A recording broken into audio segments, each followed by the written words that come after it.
Wonderful finish from Robbie Keane. Brilliant goal. Solskjaer! As the title race gets white hot, Arsenal go gunning for the top spot. Well,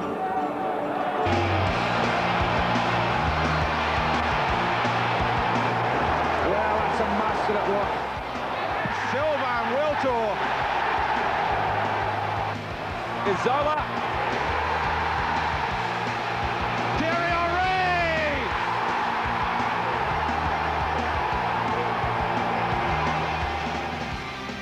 Some really top-class Boxing Day football, but I can't remember when we've looked forward as much to one like this. Arsenal can go top, albeit for a couple of hours, if they win here. If Chelsea win, so close to such a good win over Liverpool at Stamford Bridge, well, can they seriously start thinking about the title? Nigel Spangman and Frank McClintock are here. Nigel, that's the first question for you. Are Chelsea in it? They are. They're in it. But this is going to be their toughest game so far this season away at Arsenal. I think Arsenal haven't played particularly well here at home. But I think for Chelsea, they've had good wins away at Old Trafford, had a good win against Liverpool, they've won away at Leeds. Now see if they can do it against maybe the informed team of the moment. Through a closed eye and a pile of tissues because he had the flu. I think Frank McClintock was able to join us as Arsenal went to Liverpool and won. Were you proud of the Gunners there, Frank? Yeah, I thought it was a tremendous performance, Richard. I thought it was a great team performance. They actually played better when it went to 10 men. Cano went into midfield. Best I've seen them playing almost since he came here. And it's nice to see spirit as well, as you talk about organisation, but great spirit to beat Liverpool as well. Fantastic. That's what makes this game sound so good, because Chelsea are picking up as well, as Nigel says, you know. Lissaw playing at left side midfield. I've seen him playing it against Manchester United. I thought he was tremendous there. Well, this was Anfield. Arsenal have been so much better this year on the road than they have here at Highbury. Van Bronckhorst booked early. No complaints about that, I don't think, have we? Not really. He's late. He's not gone high or anything. He's just late, and Houpier's gone down, and it's a yellow card. But it mattered later, of course. Very significant. Wasn't going in. Unbelievable, that, wasn't it? Fantastic defending. Yeah. Michael Owen thought it was in, but it wasn't. It was almost. He reacts really well. It's a great juggle, isn't it, from Cole? Yeah. This is a penalty coming up, isn't it? This is why the early booking was significant. Yeah. I think when you're going that quick, I mean, I don't know, because I wasn't that quick ever in my own time, but when you're going that quick and you get a little nudge, you can go down. But I think the thing that you should watch here for is Bronckhorst goes down, immediately gets up and heads back towards the goal. I think the centre-half thought he was trying for a penalty, and the referee did as well.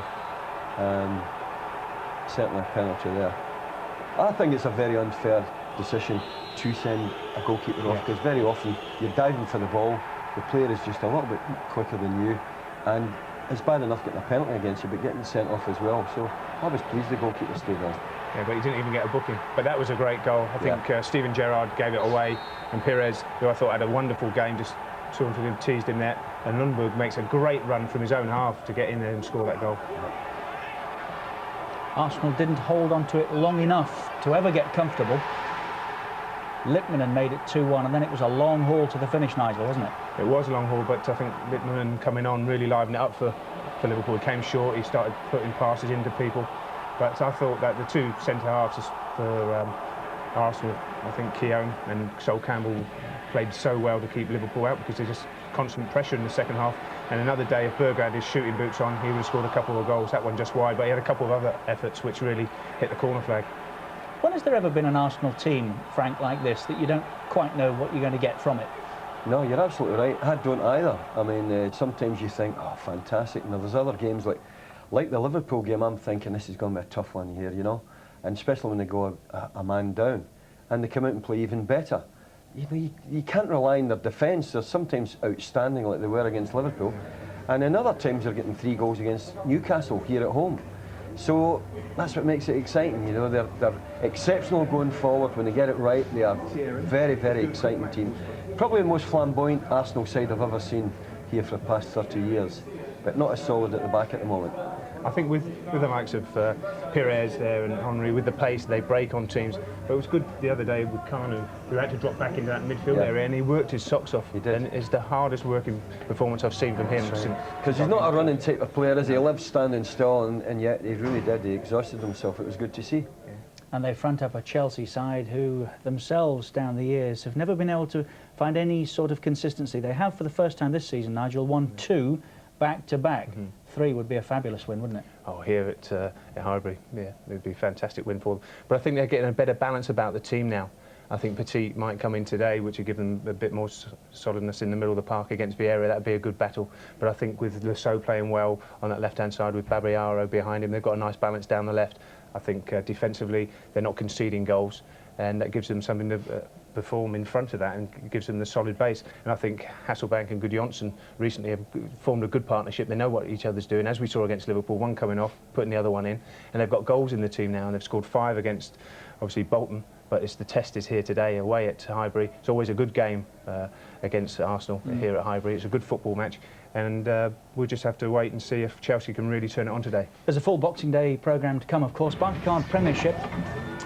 Some speculation this morning I was listening to on the radio about the team bottom on Christmas Day. Well, we know, because we've said once or twice on the Monday Night Football, team bottom Christmas Day has always gone. But has the team bottom on Boxing Day always gone? Yes. Ipswich meet Leicester today. Derby make up the drop zone right now. Southampton just outside, but they've played a game less, like Middlesbrough now, as a result of the postponement the other day, of course. The Hammers, Bolton, Charlton, Blackburn and Sunderland all make up the bottom half.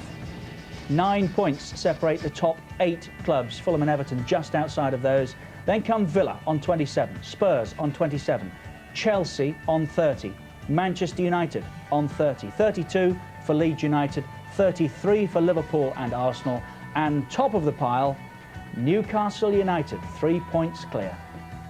It's Arsenal and Chelsea here today, and Claire Tomlinson has the teams. Well, Richard, I can tell you that battle in the middle of the park will take place. Patrick Vieira returns from suspension to take his place and skipper the Arsenal side, and Manu Petit will start for Chelsea. So those two playing against each other. Manu Petit making his first competitive return to Highbury since leaving for Barcelona 18 months ago. Stuart Taylor keeps his place in goal despite the return to fitness of Richard Wright. Sol Campbell was a scoring striker against Chelsea on his Premiership debut in a 2-1 defeat at White Hart Lane in 1992. Ray Parlour, sent off in the Gunners' last home game, that defeat to Newcastle, was man of the match against Liverpool on Sunday. Freddie Ljungberg scored in that one. He now has 5 goals in his last 5 appearances. Perez was on target in last season's 1-1 draw here against Chelsea. Cano, of course, scored a memorable hat-trick at Stamford Bridge back in 1999. Thierry Henry is the Premiership's top scorer with 16. Dennis Bergkamp returns to the bench after a toe infection. Carlo Cudicini has conceded just 2 goals in his 11 appearances this season. Only John Terry has been ever present in all Chelsea's 25 games this term. Celestine Babayaro returns after a groin injury. Frank Lampard scored his first Premiership goal for the Blues in Sunday's 5-1 hammering of Bolton. Ida Gudjonsson has bagged a goal in each of his last 2 games, and Jimmy Floyd Hasselbank is just 3 goals behind Henry and is the Premiership's second top scorer on 13. Boudewijn Zenden has a hamstring injury. Sam Dallabonna drops to the bench. Those are the teams, Richard. Back to you. Good. Vieira meets Petit. Can't wait. There's always something happening when these two meet. Let's get ourselves in the mood and flash back. Oh, and spot the Chelsea win, by the way. Oh, just a little bit of history repeating.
short from Liverpool.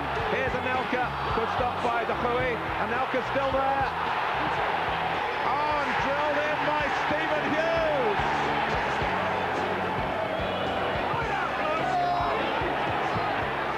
Hughes, he's got another one.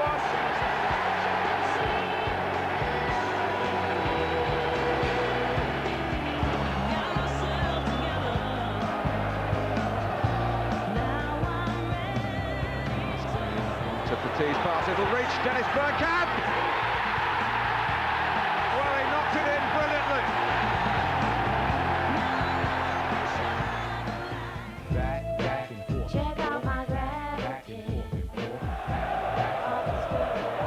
Good progress by Perez, who hasn't scored a goal for Arsenal at Highbury, but he has now. I feel they've been worth an equaliser here. Hasn't yet come. Maybe now. Terry.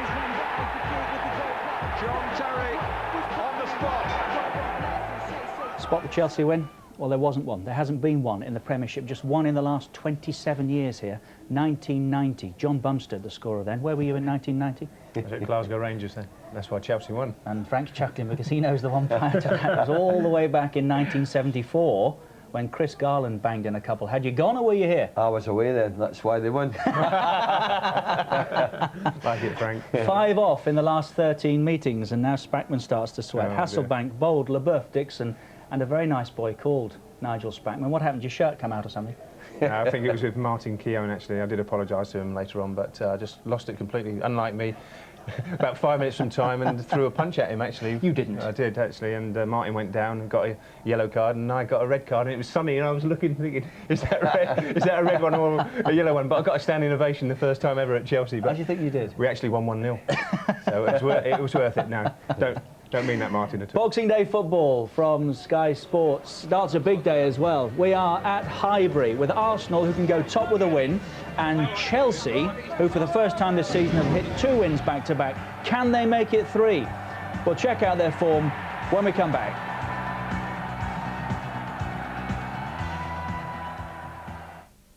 So much good sport from Sky Sports over the Christmas and New Year period. You've got to concentrate to keep up to speed with it. Saturday, 1:30, Sky Sports 3, it's Bath against Bristol.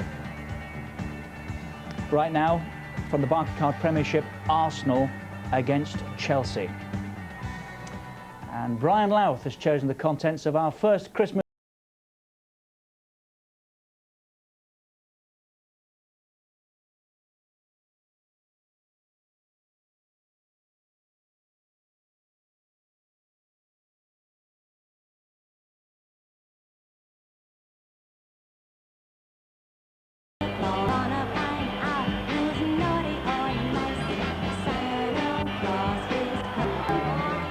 Fantastic. They should have put the Gunners in the mood, Frank, I would have thought. Absolutely. Great goals, weren't they? Fantastic. That third one especially. I wouldn't like to be in the centre half. Yeah. You know, would you go showing that all again. Would you go short with him, or would you stay there? Oh, I don't know what I'd do. I think I'd walk He'd have gone away. off for a tea, I think. I would have done. The best Dennis answer. Bergkamp was at his very best then, wasn't he? He was, I think, one of the best players that Arsenal have ever signed, and for about 4 years was absolutely superb. Getting off the boil a little bit just now, finding it difficult to get his place, but what a hat-trick that was to remember. I think he struggled in his first season when he came here, adjusting from the Italian game, really, and then it just took a light, and he's been fantastic ever since, scoring goals like that and entertaining us. More crackers later. Right now, the Premiership Prophet. This is the competition, remember, running between Andy Gray and Super Al. Big Andy and Super Al. Who's the best Premiership Prophet? There's £1,000 for charity up for grabs. Predict the right result, they get a point apiece. Predict the right score, 3 points. Nobody has yet, by the way. They've each got a selected player, a goal scorer from the top half and the bottom half of the league. And Thierry Henry's goal was important for Alan at the weekend. That's the current scoreline. Andy Gray leads with 11 points. Alan has 9. It ends on January the 2nd. So for today's predictions, let's join Alan Shearer. These are my predictions for Boxing Day. First of all, Arsenal-Chelsea. Having played both teams recently and been very, very impressed with Arsenal, especially at home, I'm going to go for a home win, 2-0 Arsenal. Aston Villa-Liverpool. Liverpool, I think, have a decent record at Villa Park. I'm going to go 1-0 Liverpool.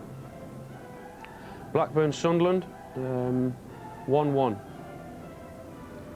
Bolton Leeds. Bolton struggling to score goals at the moment. I'm going to go 3-1 Leeds. Everton Man United. Well, here's my surprise result, I think. There's been a few surprises over the last few weeks, and I'm going to go along with it. I'm going to go Everton 2, Man United 1. Fulham Charlton 0-0. Ipswich Leicester, both struggling. I'm going to go for 1-1. Southampton Tottenham. I'm going to go 2-0 away win. And West Ham Derby, I'm going to go 2-0 home win. I think the Soccer Saturday boys have their own competition running during the course of the season. The current king, in fact he has been for the past 2 seasons, is Frank McClintock. Yes. Alan, I fancy Alan's.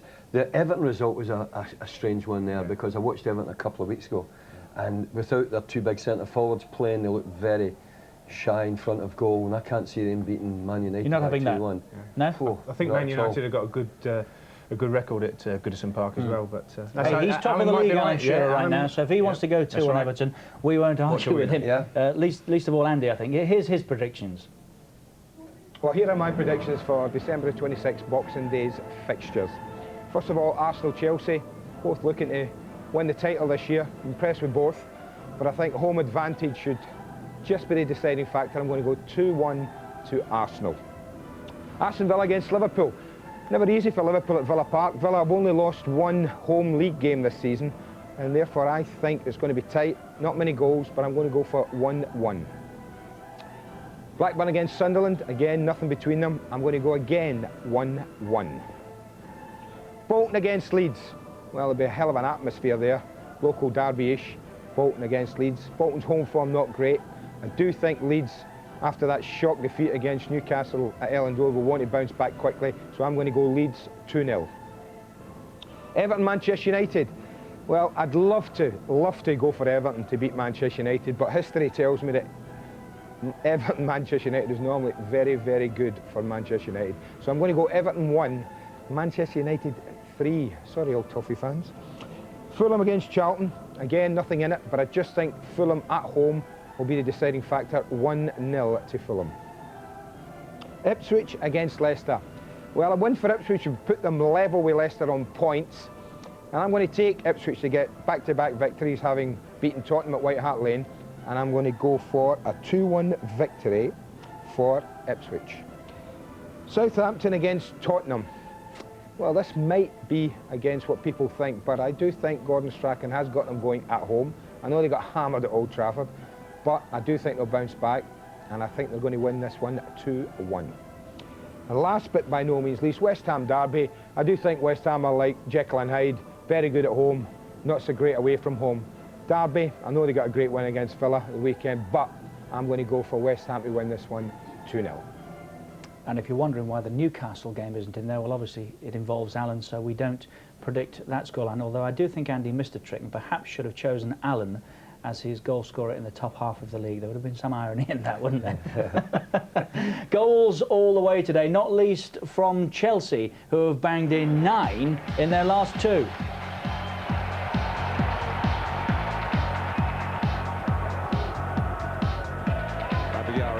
Now Dalabona, Carragher, Hasselbank. That's a beautifully crafted pass for Graham Lasso. 1-0 to Chelsea. Good work in Liverpool's favour as the game develops is the strangeness of Chelsea's season at Stamford Bridge. They haven't been winning games, but if they get 2 in front, that could change. They are 2 in front. Jimmy Floyd Hasselbank. Risa. Oh, and now it's a penalty.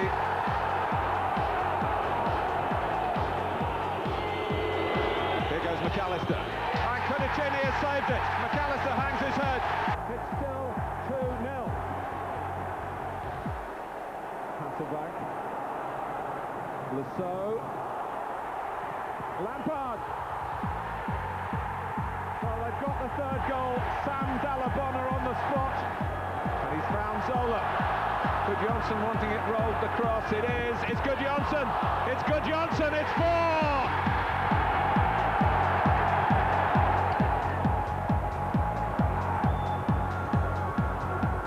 And back to Franson, and that's a great cross. And the first goal for Nolan's done it again. Zenden hits it early for Hasselbank, and it's a great ball. Jimmy Floyd Hasselbank. And he lays it off to Gudjonsson, who finds the net against his old club, and Chelsea are level. Hasselbank. Gudjonsson, and still Gudjonsson, and now Hasselbank, chance to make it 2-1, and he takes that opportunity.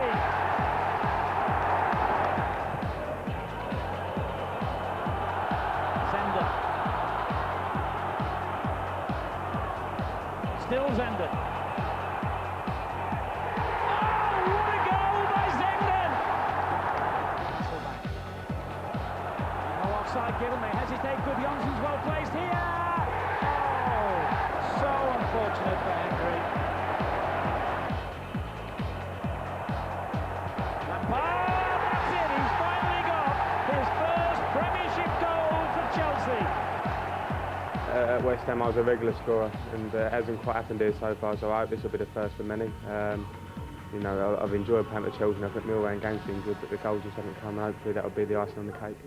You've played in a few positions across the midfield. Are you happy with that, or where would you prefer to be slotting in? I prefer to play in the centre. I think I've played there the last most of the game today against Liverpool, and the second half against Newcastle before that, and that's my preferred position. I think it's well known. I think I play my best there, so that's where I want to play. Obviously, for the team, if I'm asked to play in different positions, I'll do it. But I came with the central midfield, and that's where I really want to make my mark. Particularly the likes of Manu Petit, who's getting back to full fitness, I suppose. He would like to play there as well. Of course, there's competition. That's how it should be at a club like Chelsea. So I understand that, and it just shows that any one of us, we've got to be on top of our game if we're going to be in there. So it's competition is healthy, and we're all pushing each other on, and we've got a great squad. It goes for all over the park. With there's people waiting to come in, so it's everyone's on their toes all the time. How much of these two wins, big wins, done for the team's confidence?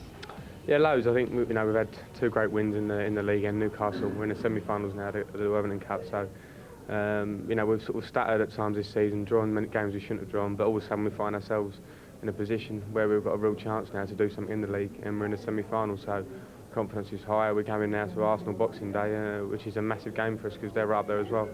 Claudio's talking your championship chances down, but do the players believe you can be up there fighting? I mean, we know we're good enough to, we should be involved in the championship race, and we won't start talking ourselves up because we have to become more consistent like we have done the last couple of games. Until we do that, we won't be right at the top, but we're showing signs of getting there, and it's coming together. We had new signings in the summer, including myself. It takes a bit of time. Hopefully now we can push on to the end of the season and be right amongst it.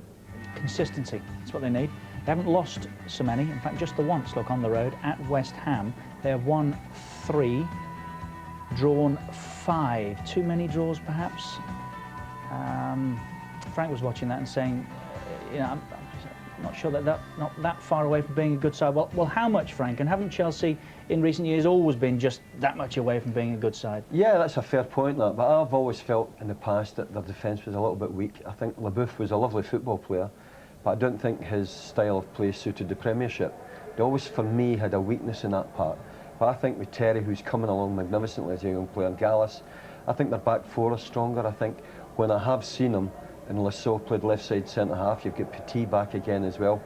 I mean, the whole team looks much stronger. And I think what they need, I remember going way back in the 70s, when we won the Intercity's first cup, it gave us the belief that we were going to do something and give us a platform. I think they've got to believe in themselves a little bit more in what they do or what they have done. And I think that's the difference between getting right up there and staying up there. We know what Petit can do, Nigel. Yes. Arsenal fans, better than most, know what Petit can do. But Chelsea haven't yet seen anything like his best, have they? Not at all. I've got a lot of friends who are Chelsea fans, and they've said that he's been disappointing so far this season, but he's had the injuries, and now this is a big stage for him here back at Highbury to show the Arsenal fans how good he is. But I think him in there with Lampard, Stanic on the right, Lasso on the left, I think they've got a nice balance about this side, better balance than they've had for a long, long time, because they've lacked width in their team. And I think they're getting a little bit of width in their side, and with him in there doing the holding role, Lampard can get forward and join in. If he's been pushed left side, and we've seen him wide left as well this season, and I don't know whether the way you feel you impress that mood upon a player you're watching, but strikes you as being a bit moody and a bit unhappy if he's asked to do something that he's not that familiar with. Yeah. Well, he wants to play in the middle of the park because that's his best position. I mean, he was actually a centre-back when he was at Monaco. He played as a centre-back, but he's come here and Arsene Wenger at Arsenal made him into a midfield player. And now at Chelsea, he wants to be a midfield player. And I think the same for Lampard. Lampard's been asked to play wide right. He wants to play in the middle. Yeah. They've just got to get that balance right in the team. And I think if you look back to maybe 3-4 weeks ago, Ranieri was getting loads of sticks saying that he was calling for his head and everything because Chelsea had drawn too many games. Now you look and they're scoring goals from all over the park. Lampard's got his first goal, Zenden's come in and got a goal from midfield. They're starting to work as a team and the spirit seems very, very good there. And Johnson's getting a regular place as well now, isn't he? And getting an understanding. Getting an understanding, and he's a very good player. When he first came, Claudio Ranieri, he did give special mention to Graham Rousseau, who we got a brief glimpse of earlier. Is he in the sort of form, Frank, that he should see him involved with England again, in a position that England are short? Definitely. I mean, when I see Powell sometimes playing for Charlton, I think he always looks very steady. He looks very comfortable in the left-back position, and he can actually defend as a back-forward player. And I was just thinking there might be a chance of him coming in at left-back and putting Rousseau left-side midfield, who, you know, if you're a centre-forward, you want somebody that's going down the left flank, and you want the immediate ball coming in with your left foot. You don't want somebody checking and then coming onto the other foot. But he's done well in both positions, hasn't he? Left back and on the left side in recent weeks. He has. I think he's better at playing in front one, or when he was a wing back, he did very, very well at that. But I think defending sometimes lets him down. But I think he's getting forward, and he's scored a few goals for Chelsea this season. And with Babiaro behind him, he's got a good balance. And then for England, if he could get back into the squad with maybe Ashley Cole behind him, it would give them a good balance because he's got the legs to go round the outside of him. He can stop people in or put the ball in himself. But Graham's only 33. This is what we saw him doing last week, getting forward and reacting well and scoring a goal there against Liverpool and getting Chelsea off to a flying start. But he's a fit lad. You know, he's 33, but he's still got a chance of making the World Cup squad. Well, that's Chelsea looking for their first Premiership win at Highbury.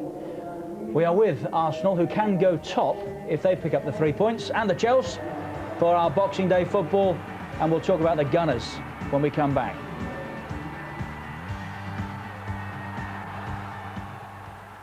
The year again, darts, the World Championship begins on Friday, continues throughout the weekend. First day's play on Friday afternoon. You can pick up on Sky Sports 2 at 1 o'clock.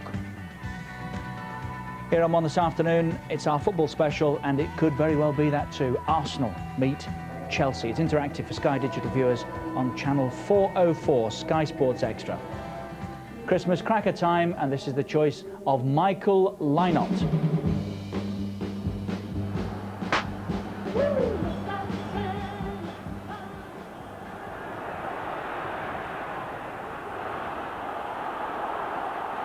Marauding through midfield here with plenty of room for Di Matteo. Ow! A goal! Certainly one of the quickest in Wembley history in the FA Cup final. And there's Di Matteo picking the ball up all from the halfway line, advancing, progressing. No one's got to close him down.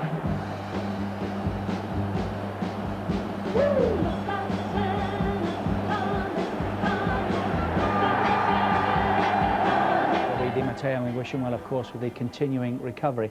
Continuing our Christmas feel, we're going behind the scenes again.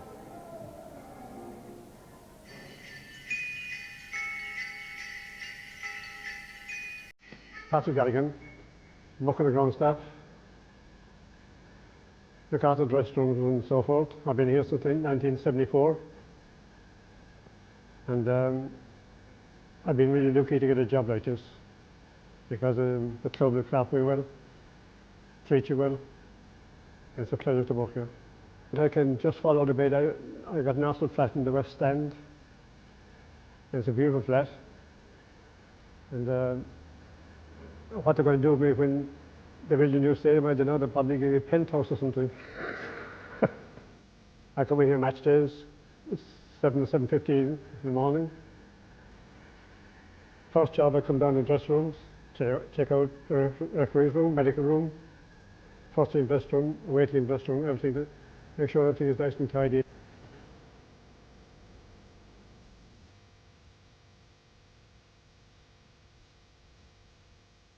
The last two shots put up, Mr. Pat Vieira and Mr. Thierry Henry. This is where some of the great managers use their tactics, such as George Graham, myself and Wenger, Terry Neal. And then for the younger players to win here, it's just use it for noughts and crosses to be funny. This is the mirror where Freddie does his funny hairstyle. Happy Christmas, Freddie. Derek up on the roof, with the flags out. I don't like it when it's a windy day. Then I go around, check all the signs around the ground, put up the signs for the next match, then come back, have a cup of tea or a cup of coffee, a sandwich, and you get changed and get ready for the match. I've known Tony since he was 40 years of age. And Tony is a very, very close friend of mine. And all the years I've known Tony, he has not changed one bit. He's still the same today as he was when he was a kid, very obliging. To me, Tony Adams is a gentleman. And I think there'll be only ever one Mr. Arsenal, and that's Tony Adams. Ian Wright was a lovely man.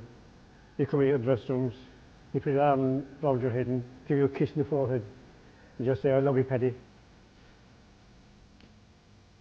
David Platt. He used to come in the Jack the Lad with his suit and all that, and he'd say things, right, just laugh back at him. I can't tell you what I said.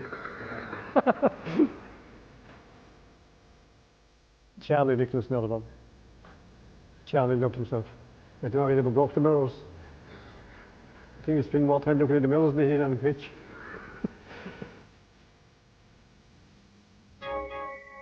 I want to wish everybody out there a very, very happy Christmas. And the best Christmas present we could have is get 3 points off Chelsea. Thank you very much.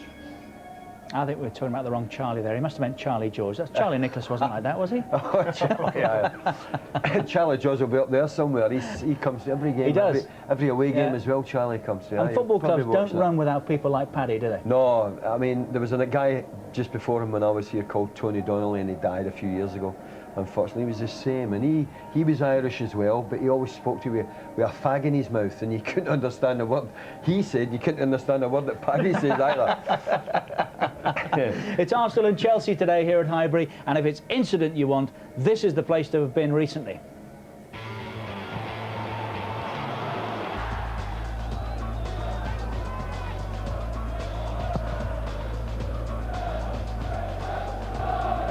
Touch on by Dublin, it's Merson! Paul Merson, back at Highbury. A goal for Aston Villa. Right, Hendry, Dublin, Hendry, it's Stone! It's 2-0 Aston Villa. Here's Parler, in behind Alan Wright, and checked. And the cross was deflected, and Sylvain Wiltord.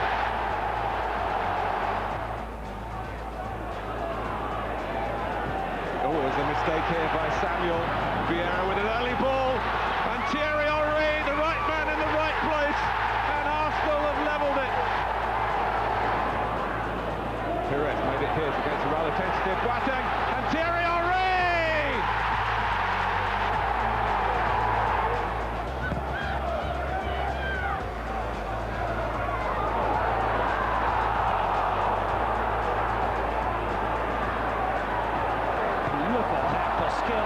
Ball that was. Here's Cole back in and a goal. Perez scores.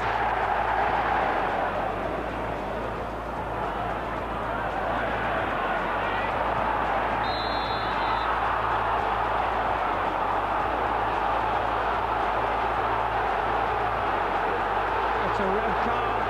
Parler, who'd already been cautioned.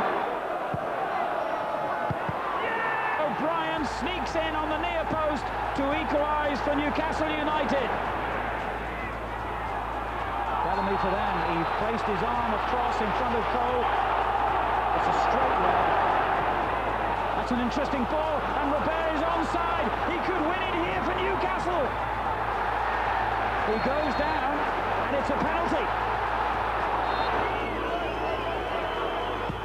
And a great strike.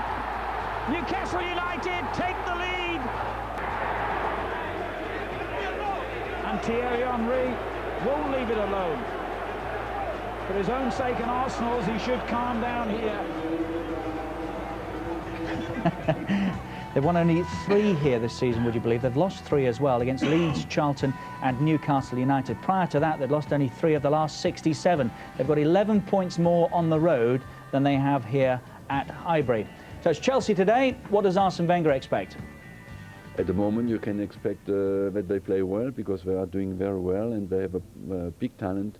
They're amongst the teams up there who can win the championship. That's why it will be again a very open game and a very difficult game for us. But the championship is so open, and I don't think anybody complains about it at the moment, because every 3 days it can change, and frankly it will be exciting up to the end, I think. When you look at the championship race, what do you think is going to win it? What is the characteristic, other than obviously the most points? Well, the consistency, and on our side I think we have been tremendous away from home, and a good record at home now will certainly give us a good chance. Obviously, Nigel, Henry is a danger, but where else, how else can Arsenal hurt Chelsea? Well, I think the man in form for me is Robert Perez down the left-hand side with Cole just behind him. But you give the ball to Perez and he can take people on, he can come inside and go outside, as we saw him do at Liverpool recently.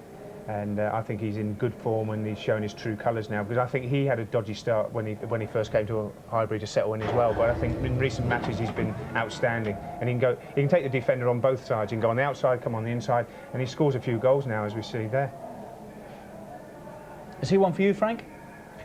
I'll tell you what the biggest change for me in the last 4 or 5 weeks, because Arsenal were a little bit inconsistent, was Will Todd and Henry up front was never a good partnership. Good individual players, but they were like the red arrows. As soon as a defender got the ball, they split out away right and left.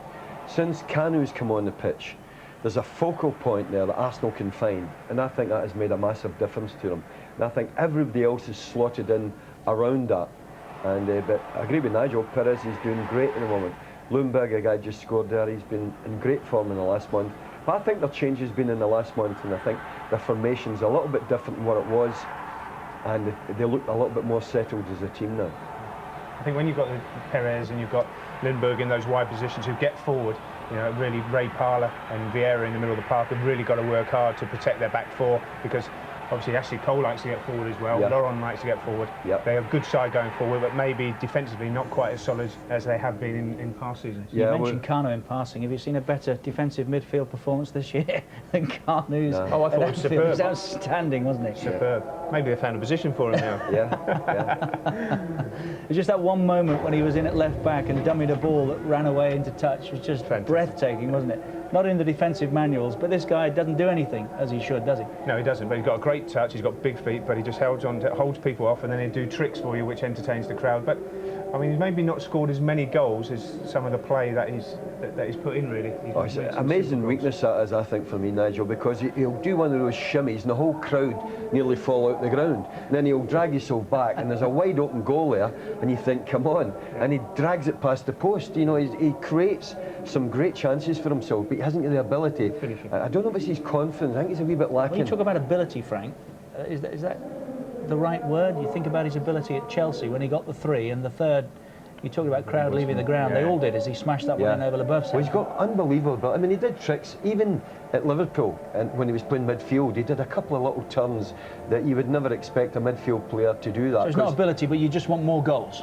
Well, you want more goals. I don't know if he's got the ability to score goals.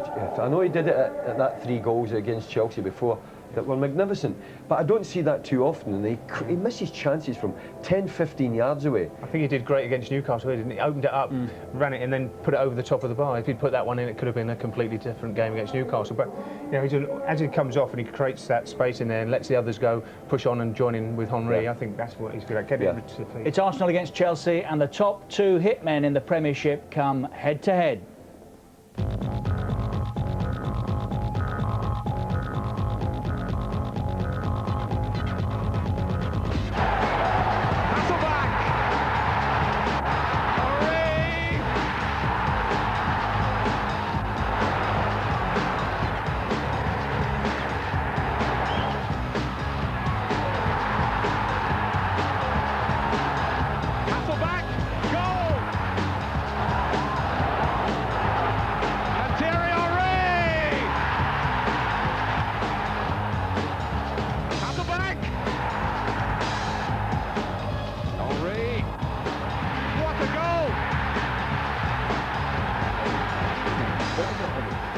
Can't wait.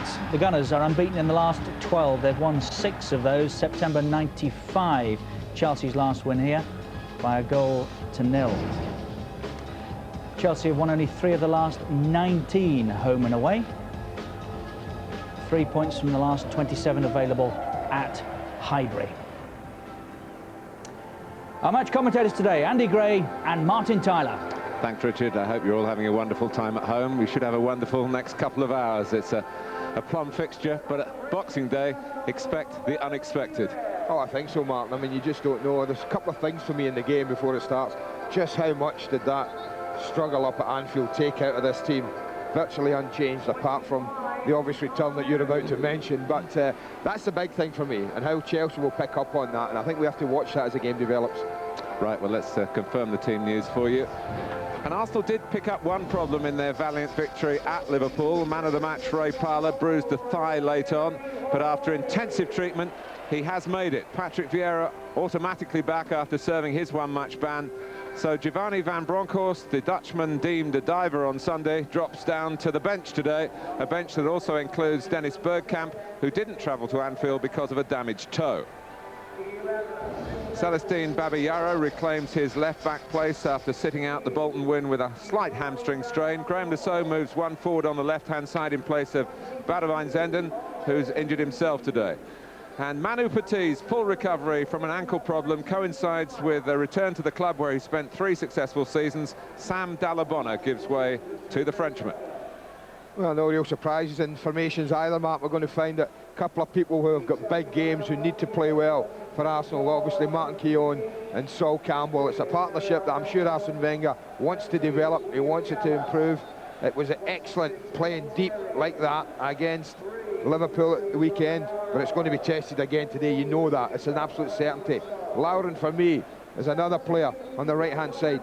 They're very good left-handed, Chelsea, Martin, and when Babayaro and Lasso double up on him, it's going to be interesting to see how Lauren copes with that defensively. Ashley Cole, I thought, had one of his best games that I've seen him play against Liverpool. Including that extraordinary clearance off the line. Oh, how he did that, God only knows. Don't try it at home, is what I would suggest. In the midfield, though, they were excellent again. Freddie Ljungberg, all right, he does. We talk about him all the time, but like his penalty, like he won the penalty for them. Why? Because he's prepared to get in there. He's prepared to get in where it hurts. Find himself all over the midfield. Doesn't just, but when they lose it, he'll just check back in there, Freddie, and pick up his position. The man of the match at the weekend, Ray Parlour. You said in the time he needed a big game because this guy wasn't playing, but he's back naturally. The talisman, Patrick Vieira. I'm looking forward to that battle. And that central midfield area with Vieira and Parlour is going to be a fascinating place to look at and watch it develop. And Perez, the lads have been talking about, yes, I think he's improved dramatically this year. A real bonus that's been for Arsene Wenger. Thierry Henry was always going to be picked, we know that as well. And I just wondered at home whether he'd go for Kanu. Kanu's great, yeah, he's gone for him in there. But I think when they want a player to drop off, Martin, I don't know if Kanu picks the passes out in the way that Bergkamp would. You know, I think Dennis has got an eye for a run, he's got an eye for a pass, whereas Kanu's all about ability, dribbling, doing his own tricks. I'm not so sure that here at Highbury, he might just play a little bit higher up as a duo with Henry. And then Chelsea, well, as I say, I think there's a young player who'll feel a little hard done by here, but we'll look at the back four because it's a back four that built on that, as we've said, another centre-back partnership of Terry and Gallus that for me is getting better and better and will be really tested today with pace, with movement, with people running from deep. Those two again, much like Campbell and Keown, have got to play well, you feel. Melchior, again, you can't fault any of these, and Babayaro obviously back because it does give them that wonderful balance when we look at Lasso ahead of him on that left-hand side, Mark, because if Lasso comes in there, Babayaro will go forward and get forward, and then Lasso will just fill in, and they'll do that. And it's wonderful to have the ability to do that. They can play above each other or behind each other. It's not a problem there, and it's really good that they can do that. And that's why I think there's a huge emphasis on Lauren's defensive the one extra dimension which has been lacking. Graham Lasso or Babayaro haven't been scoring goals until suddenly Lasso crops up and catches out Liverpool at a crucial stage just 10 days ago. He can do that from there, and he will get forward, Graham, and it is a bonus. Stanic, again, this has been a problem area for them, but it looks like he settled on Mario Stanic to play right side, and I think he does a decent job. He never, for me, is the type of player who's going to dribble to the byline too often, Martin, and whiz over crosses. But if he keeps a good shape there, Melchior will get past him. And he will might get on forward. the end of crosses from the other side, Absolutely. but he's good in the air. Not a problem there, he's very good in the air. And then, of course, Frank Lampard with his first Premiership goal, absolutely flying. He's got to play. He said in the interview he likes playing there. That's where he's been picked to play. And here's the one for me, Petit against Vieira. Let's hope it comes up to all expectations. Let's hope both he and Vieira play brilliantly today, and we've got a right struggle. And then, well, again, I think he's settled on a partner. Obviously Jimmy plays, and it was always a question who plays with Hasselbank. It looks now as if Ida Gudjonsson has said to his manager, I'm the man, we are the best duo. And I think he's right. I think these two are the best duo that they have as a front two. And if they play well, then Keown and Campbell have got work cut out to keep them quiet. Well, players on both sides able to enjoy what they allowed themselves at the Christmas lunch. Tasty results for Chelsea and for Arsenal last Sunday. Chelsea were able to follow our coverage from Liverpool, having sent their supporters home happy from that 5-1 demolition of Bolton at the Bridge. You look after, he's a nice guy, Patrick.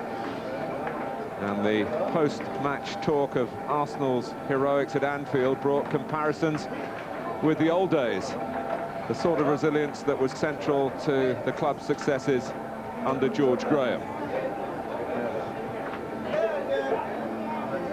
Both squads had time at home yesterday before reporting in for training late afternoon, early evening, and then going on to base themselves in local hotels in the Islington area.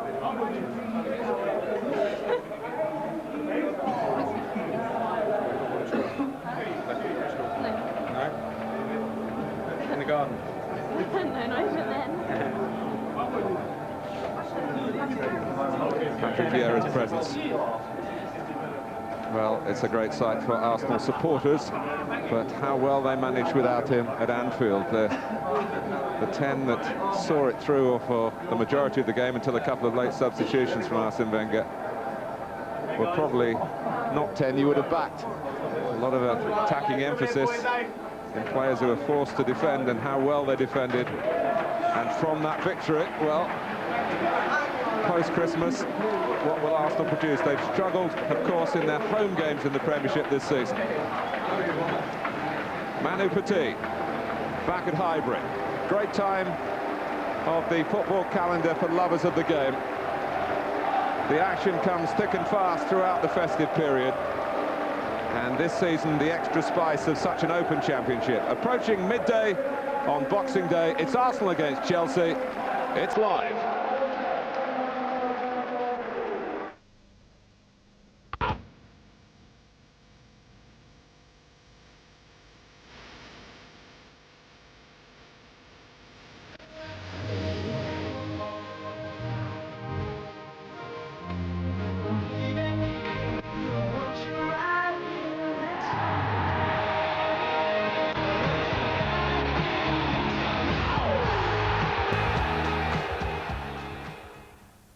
Sky Digital viewers can go interactive on channel 404, Sky Sports Extra, Fan Zone amongst the features there. Julian Steer commentating for Arsenal today, Andy Binstock for Chelsea. We have Vieira and Petit, Hasselbank and Henry. It's Arsenal against Chelsea with Gray and Tyler on the gantry. I've been singing it all over Christmas, Richard. Manu Petit got a fantastic reception from all parts of the ground when his name was announced just a moment or two ago. Remember with affection here, but he's an enemy to Arsenal for the next couple of hours. Chelsea on the back of 2 tremendous victories against Liverpool and Bolton, 9 goals scored at a time in their season where they're actually struggling a bit for firepower to support Hasselbank. But Ida Gudjonsson has been getting his range right in the Premiership as well as in the cup competitions as well. And Hasselbank in particular, a regular thorn in Arsenal's side. I'm just surprised at Martin, sorry, early on, is that I assume Arsenal won the toss, Patrick Vieira, but this sun is really, really low, a nice winter sun, and it's right into Stuart Taylor's eyes. He really is going to have a problem with it. And I thought they might have just turned him round. I was watching it, I thought, well, will they turn him round and defend that area? And it was a strange one for me. but they obviously like kicking that way second half.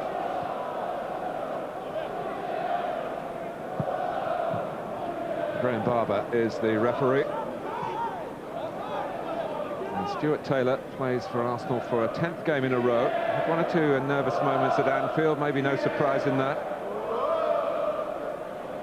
But in front of him, the resistance was of a very high order.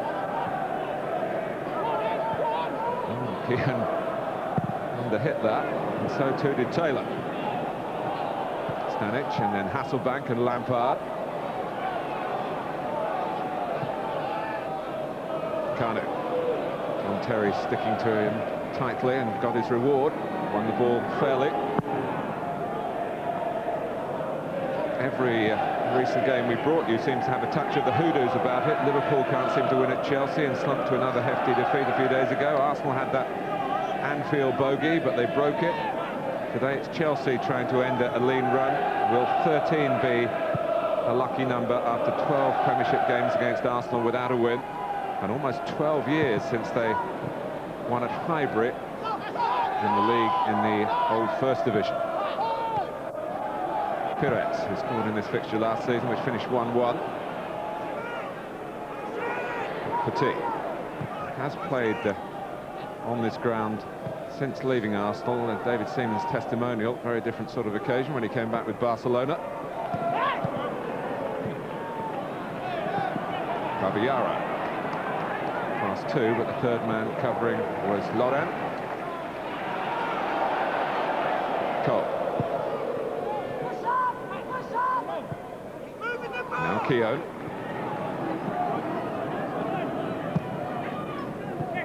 Ricardo trying the extravagant turn, but he showed too much of it to Lampard.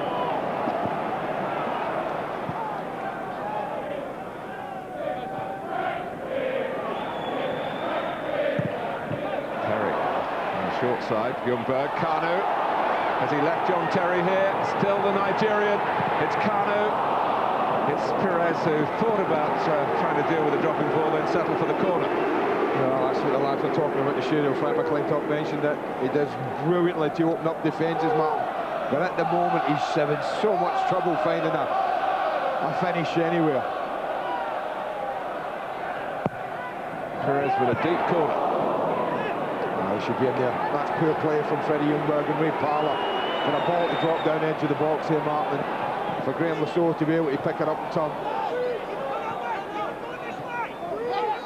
I was just thinking about that corner, Andy, that Bolton got a very early goal at the Bridge at the weekend from a corner that was really put in to attacking bodies around Carlo Cudicini, who had problems dealing with it, and it wasn't too easy for him then, but on this occasion Chelsea have survived, and here's now an obstruction by Babayaro. Thierry Henry. There's an argument with that one.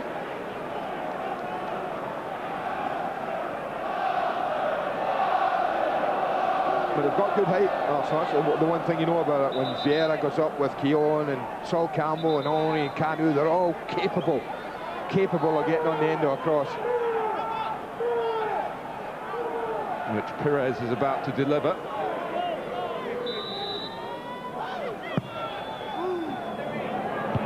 Keown, Vieira, wasn't into the worst area, but Arsenal, maybe for the second time in quick succession, are rather back on their heels when a ball drops in the Chelsea penalty area.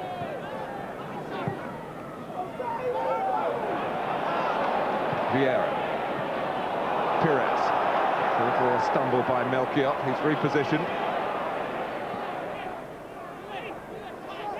Henry winding himself up, rustling the outside of the netting.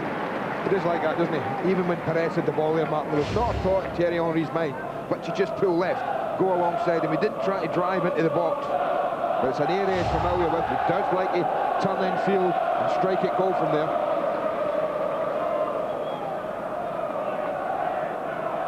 A little bit of frost in the London area overnight, but no trouble to the electronically heated Highbury surface. Certainly chilly for the spectators. Lampard.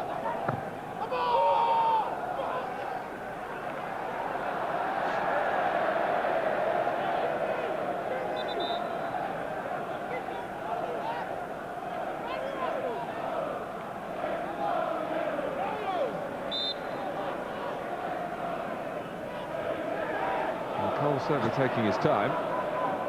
Chelsea had blocked off a lot of the avenues, certainly forward for Arsenal at the throw. Babayara. And they're really for Petit to glance it down to. Keogh. Henry trying to stay onside, but it goes to Kanu. Parler's setting up on a run. Wide is Ljungberg. Henry coming in from the opposite flank. It's too high for Henry. Kanu. Just nicked from him by Lampard. Good work by Hasselbank.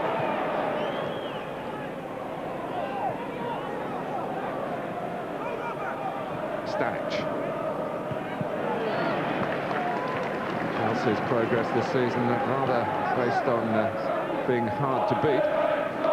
Certainly very impressive defensive statistics, but as we've been saying, the last couple of games suggested that the firepower is there. Pires.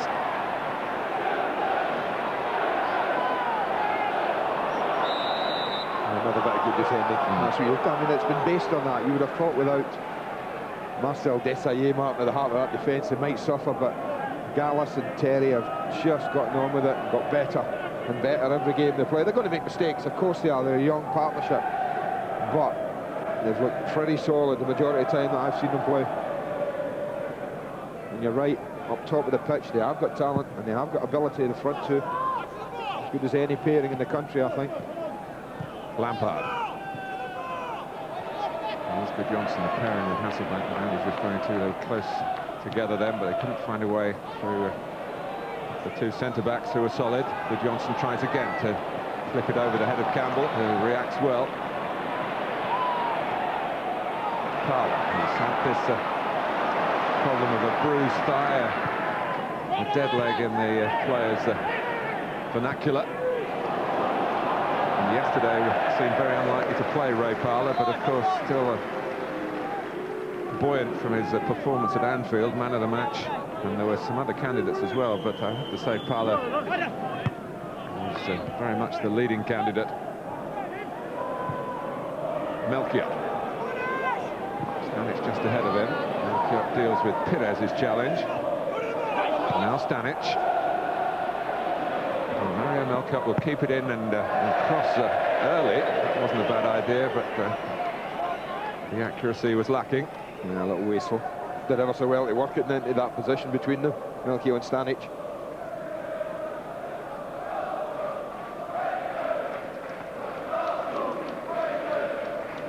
Arsenal have had a mixed bag here in the Premiership. They've lost to Leeds, Charlton and Newcastle. Strangely, their worst start at home for almost 20 years, this after finishing last season with the best home record in the Premiership. Henry thudded it into Gallas. Kanu. We felt that, Gallas, I'd say. Keogh.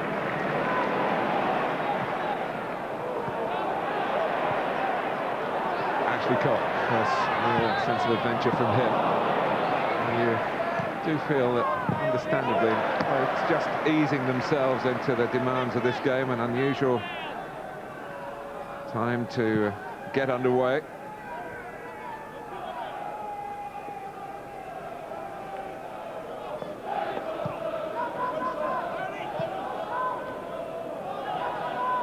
But for both, so much to look forward to in the new year. Arsenal with the Champions League. Chelsea into a high-profile semi-final of the Worthington Cup. 2 legs against Tottenham to come in January. A month in which Arsenal have the return here against Liverpool. Pires. And all that outside, of course, their involvement in the Premiership. And the push for not just top spot, but of course Champions League qualification. Will be an extra place for an English club next season. 4th will get you a chance in the Champions League.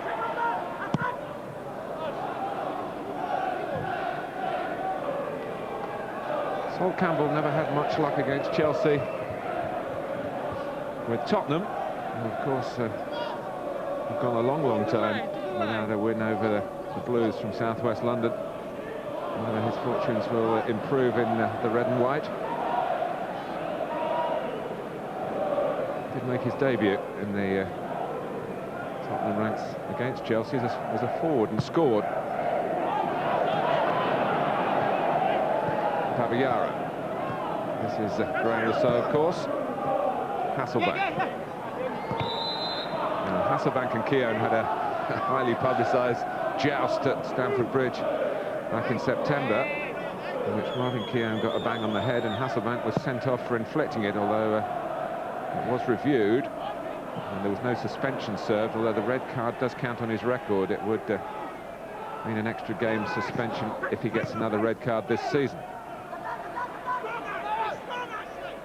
Well, I'm sure he'll be in a tussle or two with Hasselbank this afternoon, Mark. That's a certainty. Babayara just gets the better of Ljungberg, gets the better of Parler. Gudjonsson, it's a bit central for Chelsea. Hasselbank just pulling off to the right. Gudjonsson's gone back into the middle. Petit waiting on the edge of the area. Hasselbank tries to fire it across. Good defending. So Campbell had to go and help Cole. That might be the first yellow card of the day for Mario Stanic. Certainly not keeping with the game. I think you're right, it's been a rather quiet start to this game. Really hasn't really took off yet. Just a bit reckless, Stanic.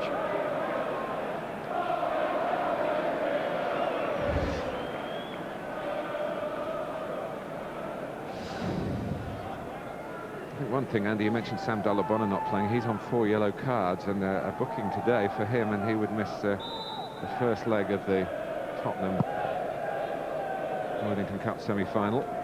He's available from the bench. Well, he ain't done a lot wrong for me, the young lad. He's had a fantastic spell. That's Thierry Henry again. His sort of angle. Remember the game against Manchester United last season. That was fantastic. Didn't quite get that one, rather cut across it. But he's almost tested the goalkeeper. This time he just let the ball run, didn't he, rather than cushion it and flick it up. Yeah.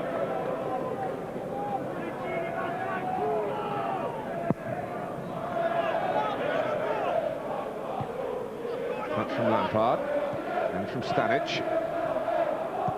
kept in by Melchior, beautifully cushioned by Stanic, but and Ashley Cole got in quickly. Ljungberg, Gudjonsson turned away from Keown, might have been fouled, but a good advantage played by Graham Barber. Hasselbank as well was being buffeted from behind, but again Chelsea kept possession. Again the referee said, on you go. Petit. Hasselbank. Gudjonsson. Stanic on the right. Still Stanic. Gudjonsson, there's no flag. And there's cover from Lauren. What a chance. I don't know whether he took his time with this. It's a beautiful reverse pass from Stanic. I think the flag's right to stay down, but I think he just kind of fed it in blind for me, Gudjonsson. Didn't really pick anyone out, fed it into an area. Maybe didn't quite appreciate how excellent the build-up play was, how much time he had. Campbell beats him in the air. Comes out to Gallas, the stretch from Kanu. And Gudjonsson, knowing that if he played it, he would have been given offside. No need for Andy Martin to flag there, as the ball's running through to Stuart Taylor, but the Arsenal supporters are concerned about the earlier incident when again the assistant got it, in fact, absolutely right. It's got to be a free kick for me. Yeah, I think one of the things that you do learn as you play that position, John Terry, is that sometimes you can get too close. Sometimes you just have to accept you can't get it, stand your ground. But what he has done is given Arsenal an opportunity, certainly for a strike at goal if they fancy it. Not summoning the left footer Ashley Cole. He's just going left of the ball, though, Mark. He's certainly available for if they want to roll it there. Thierry Henry seemingly with eyes just for any gap that the wall and Cudicini might leave. Almost a dramatic pause as Henry then undramatically hits it into the wall. It does come out to Cole. Oh, he'd be disappointed with that. Well, I think it was there if he'd looked up on me to roll it there anyway, Mark, but somehow it found its way there eventually. A really poor free kick from Thierry Henry. But this is a good chance. It sits up nicely for Ashley Cole. And that was noticeable against Liverpool, with Liverpool against Arsenal. The shooting at Liverpool wasn't great that day. Remember the long-range shooting? Didn't really test Stuart Taylor often enough. Good Johnson. Cole closed down well by Hasselbank, but it ricocheted kindly for Arsenal to Pires. He found Henry. Good Johnson.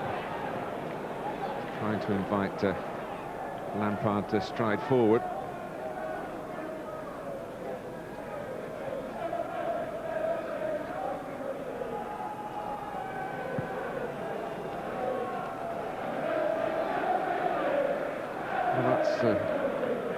How the sun might affect Stuart Taylor in this first half. And a little squint into the glare. Spoil the kicking length. It was a tremendous goal kick. Halfway into Chelsea's half. Hasselbank. Now Keogh. Chelsea have pushed up. No one trying to spring the trap with a run from deep. Henry was on his way back. Didn't turn and go. That's the one thing about this Chelsea back four, Mark. They are confident enough at the moment to push up. Normally teams playing against Thierry Henry will drop off, try and deny him space to run into, but Terry and company are happy to push up high up the pitch. Parlour having worked well to get the ball, then miskicked. And Keown short, and then he's come through the back at Hasselbank. That's going to be a caution for Keown. That's just reckless, and simply because he's made a bad pass. Played the ball in, and it was a poor ball from Martin. And then when they won it here, you could see he just hacks at the back of Hasselbank. I don't see how he thinks he can get away with that. Well, it is the sort of position where Hasselbank might get the right kind of revenge. Well, they must hit it. There's got to be a strike involved here. Jimmy Floyd Hasselbank has played 8 games against Arsenal for Leeds United and Chelsea and scored in 7 of them. Strangely, he's only won one of those 8 games. That was when he got the winner very late on, an important stage of the Premiership, right towards the end of the season, his last season at Leeds. 28 yards, we take it then, eh? Only Lampard alongside the Dutchman, and seemingly just to pass on a bit of advice about the angle, but we shall see. It is left for Hasselbank, and rather like Henry at the other end. It's more of a practice swing than anything likely to lead to any Premiership fulfilment, but that could easily come later. Well, for almost 20 minutes, Martin, and pretty much nothing happening in the game. I mean, I think there's a huge amount of respect out there, mutual respect for these teams. No one's really taking a grip of it at all. Can't do it. Terry this time giving himself a bit of distance.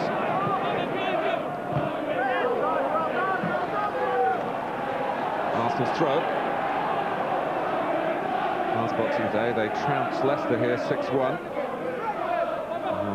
Chelsea were drawing at Ipswich with a couple of goals from Good Johnson.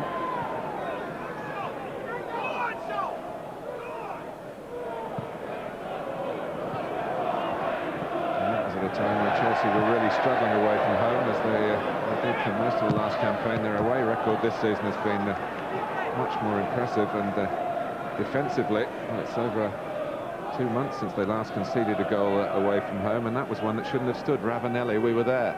He was offside. I bet. I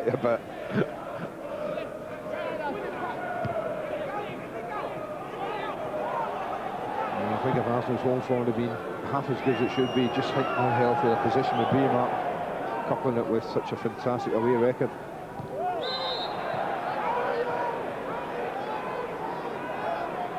Yeah, looking for a quickish free kick, but again, there wasn't too much instant movement in front of him, and when he did play it, Chelsea were there to cope.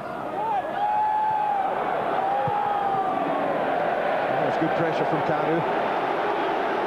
It just takes something like that to lift the home performance. Chelsea haven't really been overstretched here in the opening 20 minutes. And I think Chelsea would be absolutely delighted if the game's played at this kind of level. Ljungberg.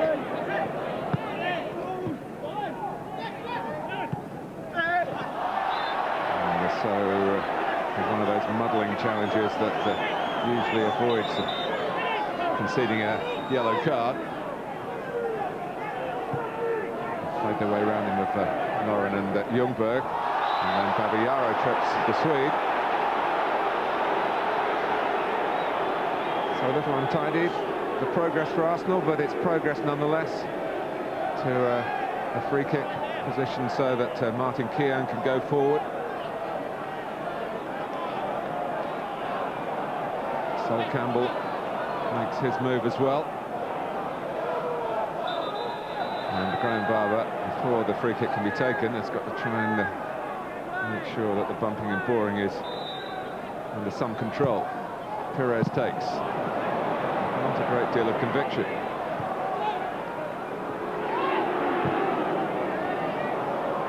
Lampard will get the chance to express himself, I'm sure, if he plays regularly for Chelsea in the centre of midfield.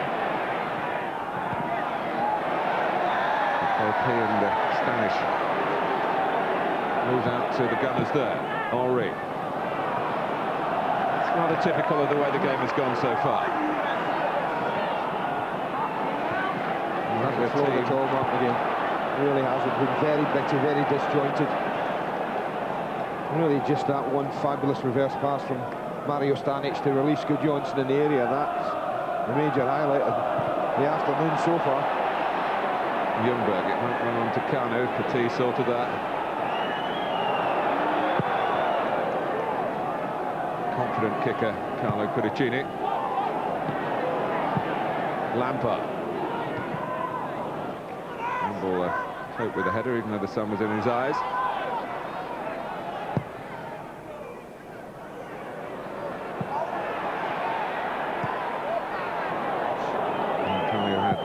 Gallas had his back and Northgate coming from the opposite angle. So we've got the better of Black. Oh, wow, flags up. Thierry Henry was the one going forward. Kanu was coming back.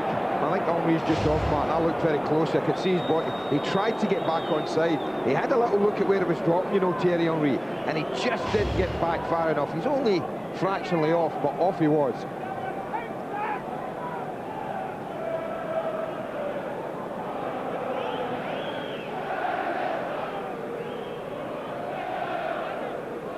Already with 22 goals this season, Thierry Henry has equalled his tally for last season.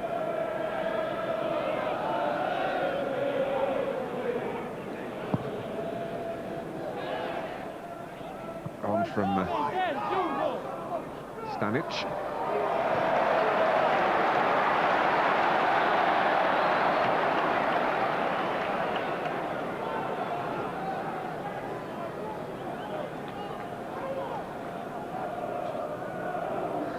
More football to come for you today on the pay-per-view channel, Premiership Plus. Everton against Manchester United. For further information on that, 08705 160 160 is the number to call. Lasso.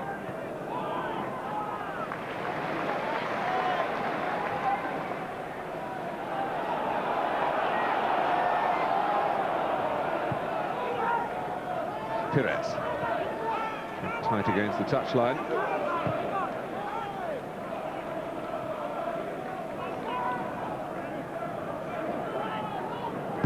Lauren. A fraction of a second too long. Stanic and Hasselbank initially confusing each other. Jimmy Floyd flashed a glance over his shoulder at his teammate.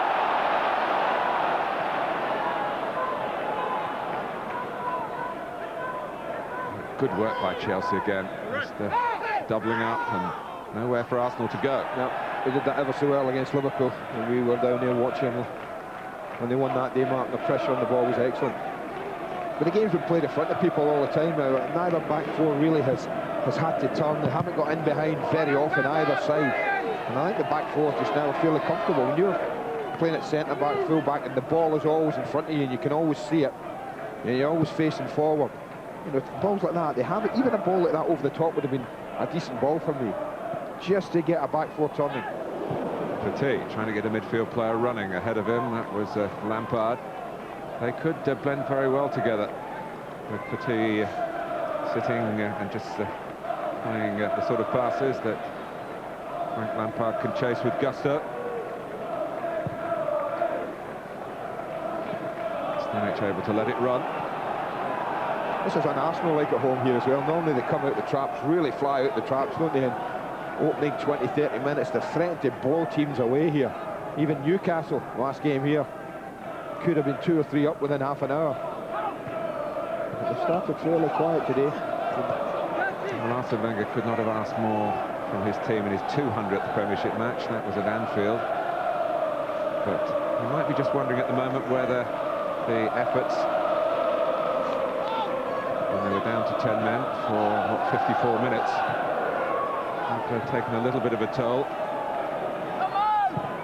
He resisted any temptation to shuffle his pack, except for the obvious re-inclusion of Vieira for Van Bronckhorst.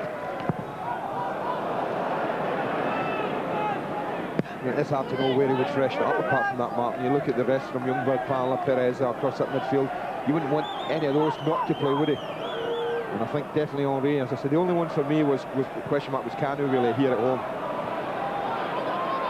Stanic seemed to get caught in two minds, and there's a bit of space because Melchiot was committed on the outside supporting Stanic, thought he'd get played in. Henry, Terry's gone across to diffuse the danger in that right back zone, and he's done it very effectively. Typical John Terry.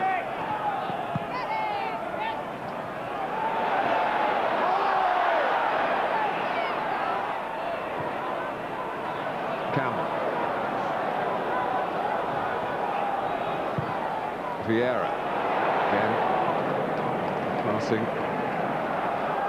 Not quite as precise as Arsenal would want, as they do normally play the game, as you were suggesting, Andy, with such pace here.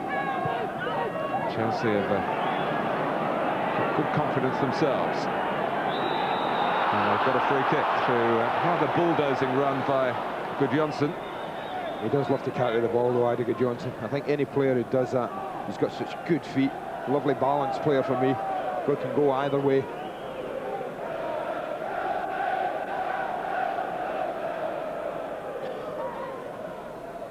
So, Hasselbank is there again, but are we going to see Manu Petit? Member of the Arsenal side that won the double in the 1970, 1997, 1998 season. Petit does take it, doesn't quite get it over the wall, out of which Kanu rather toppled. He's back on his feet. Might have been hit there, really. Kanu.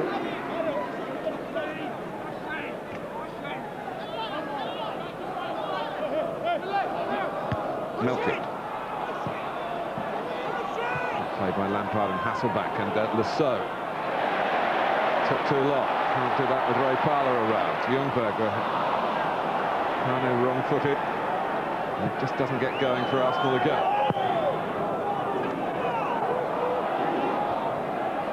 We've been spoiled, I think, this season, Mark. When the big boys have played each other, we've had some fantastic football. This is probably one of the poorest between two of the top sides. Not many attempts. I guess as many of them as many target. Didn't think I'd seen a goalkeeper work yet. Ljungberg, that's threatening to be more prosperous for Arsenal. Slip from the referee, which fans of both sides always enjoy. Gudjohnsen. Strong work from Lauren. Ljungberg, back comes Lasso. So tight in this part of the pitch, everything jammed into the middle third.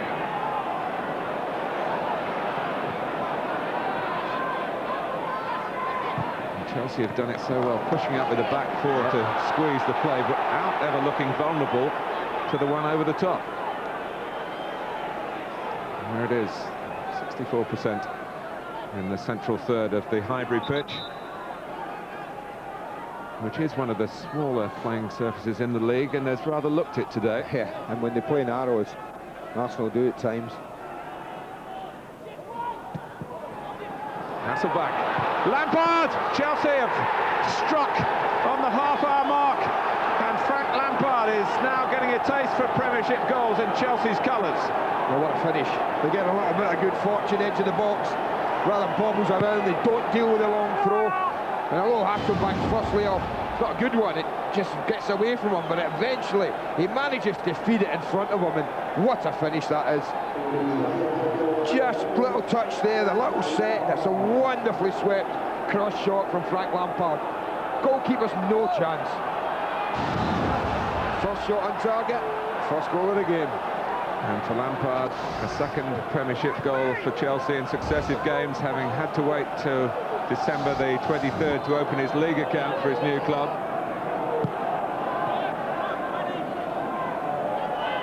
Arsene Wenger at the top, under one with the fourth official mark. Don't think he was happy with the throw-in being awarded to Chelsea. And after a look at it, clear it up. Wasn't happy at all, the Arsenal manager. But still got to deal with the throw-in, nevertheless. Didn't do that particularly well. Well, it was like the incident at Stamford Bridge when Chelsea got a goal kick and it should have been a Liverpool corner. There was still the ball had to travel a long way before that goal kick was converted into a goal by Hasselback, which it was.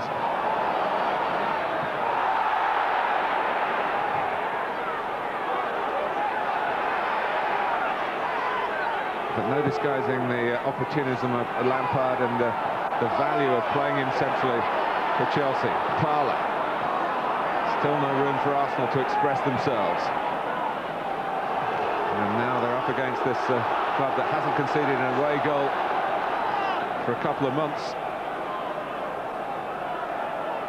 And they, in turn, Chelsea, have built their platform through scoring first in a game that have hardly produced an opening to that point.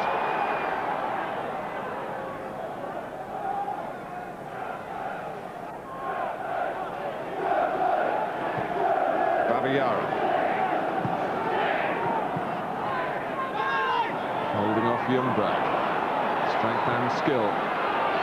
Lasso's got a good angle for the cross. Neither Gudjohnsen nor Stanic really went far post as they might have done. Stanic able to collect. Lampard.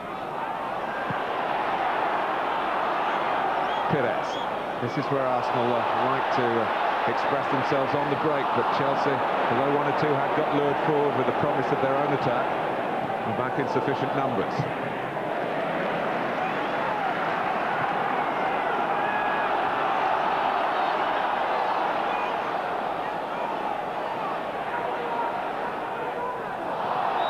And Stanic, who has been booked, he's indicating that he could have got into trouble because of a diving opponent. A burning issue at the moment for referees, and certainly around the Arsenal dressing room after what happened to Van Bronckhorst at Anfield.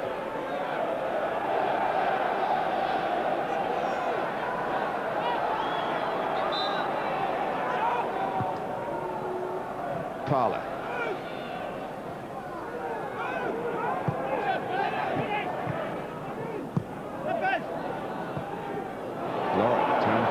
So the Chelsea players have stood off the Arsenal right back. It's been unusual. Pires. Ashley Cole with a great angle for the cross. Ljungberg puts the header just wide. Just enough pressure from Graham Lassow.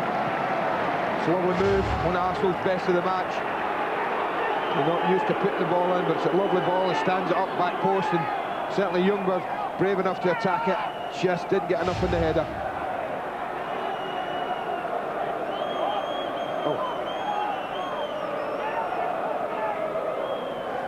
Well, Arsenal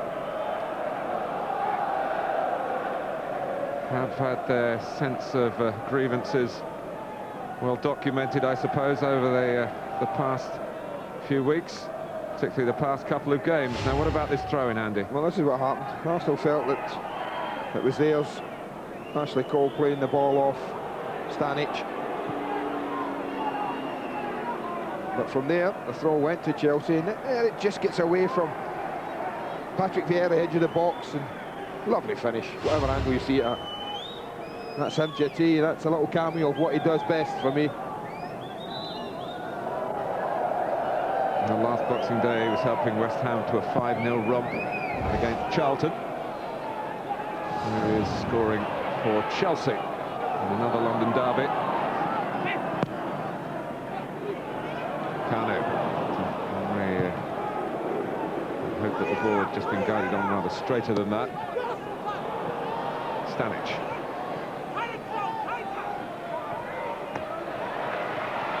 I'm sure the ground staff have been working hard here over the Christmas period, but I must say the run of the ball, not quite its usual impeccable self on Highbury. The grass seems a little bit longer than usual. And also at the moment having problems passing it around, but that's mostly down to Chelsea's application, attitude, organisation. All great credit to the players and Claudio Ranieri. Well, he has a system now for me for the first time, basically, since Claudio Ranieri came in charge, Martin. He was always, for me, tinkering with formations, with set-up, with teams. He seems to have got a team now pretty much settled. A 4-4-2 system. The players seem to like and enjoy playing in. And I think Chelsea had benefited from that. Yes, I wanted to square pegs in square holes like Frank Lampard now. I'm so happy to play ahead of Babier on the left side. The role's reversed here with Jonsson very much the first choice to partner Hasselbank. And you can see the understanding. And still having problems coping with it. A little unlucky there. If we could have kept that going the other way, then Stanic was good space, right-hand side. Terry's gone in and got the ball, but unfairly this time. Graham Barber accepting the advice of his assistant down beneath us. Foul on Henry.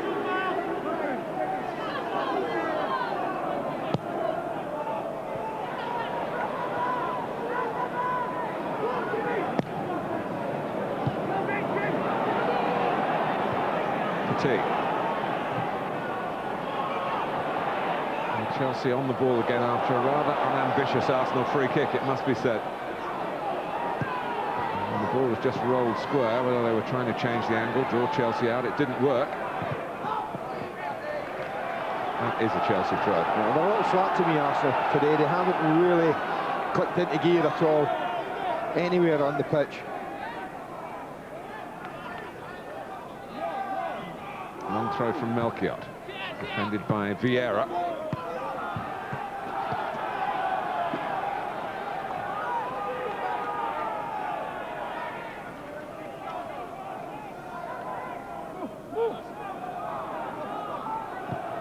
Stanic. Good Jonsson has got it to Melchiot's feet. Stanic. And Melchiot again. Hasselbank lets it run, the so. Struck Lauren. Didn't look convincing on his right though, so I have to say, Martin. Lovely little step over from Jimmy here. Lets it run. Just trying to feed it with the right foot. As Graham was so concentrating first and foremost on hitting the target rather than really letting rip, but they've got a corner, Chelsea. They're leading by a goal to nil at Highbury. Petit swings it in. Halfway out by Kanu. Good defending by Henry. It's a fine attempt at a reverse pass by Lampard. Oh, Youngberg tight, Martin. I have to say, offside. That must have been tight. You can't believe it. The flag went up really quickly. And it must have been close. Oh, that's tight, isn't it? I think he's probably on, and the ball's played. So close.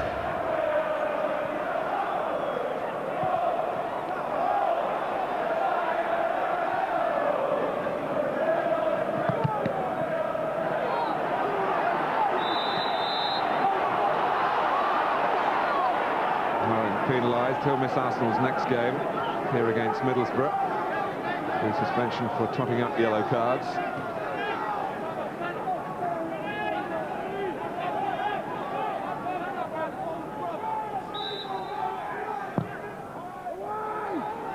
where Stanic is good in the air, coming in from the ball delivered from the opposite flank.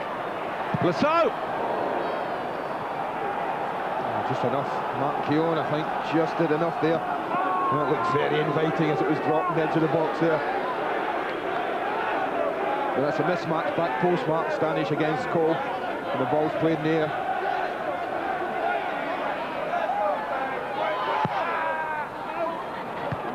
That's off the line by Cole. That was going in, wasn't it? Simple as that. It was a corner from Jimmy Boyd Hasselbank.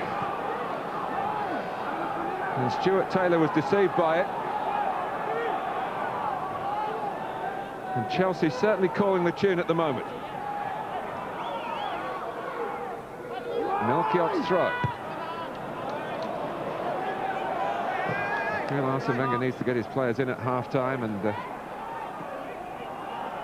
really try and rev them up a little bit. I just wonder if he'll change it. He's not slow and changing things. Arsene Wenger, Martin, his team are down. We saw that against Aston Villa. Wiltord was on straight at half-time, chasing the game. And Wiltord's on the bench again today. And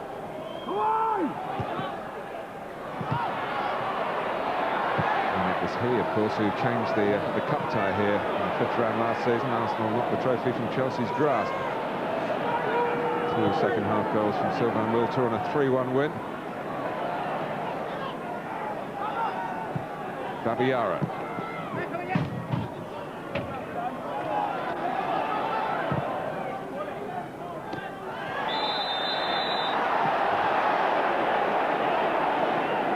Oh, actually Cole, who made that great clearance off the line on Sunday.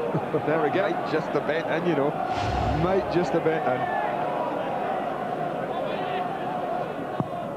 Lauren with the free kick. Arsenal looking for an equaliser before half-time. That'll be mopped up by Cudicini.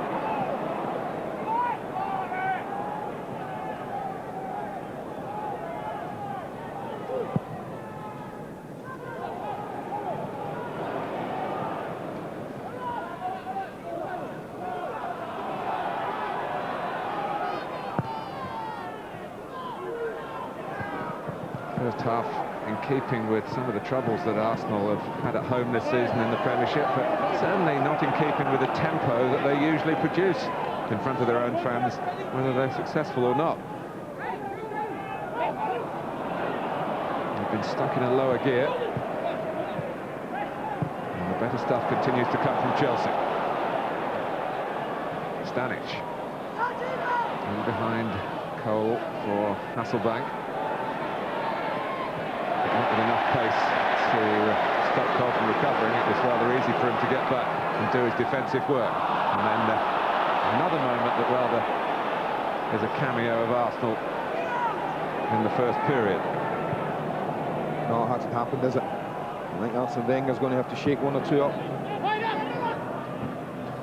Good call from Lasso. Hear it from up here to Gudjonsson to try and get him to steer the header down to Lasso's run. It didn't quite come off. Caught that nearer the heel, John Terry, rather than the side of the foot.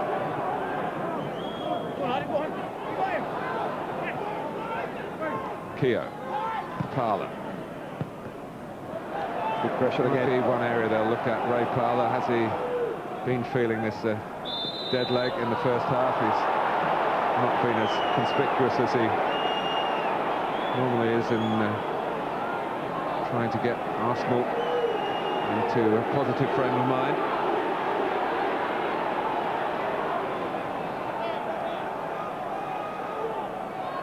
Well, his deliveries have been poor so far, Robert Perez. Really needs to provide better service. Certainly got more height on that one. Vieira deciding to let it run for the throw. Stoppage time before half-time at Highbury. Be 2 minutes of that.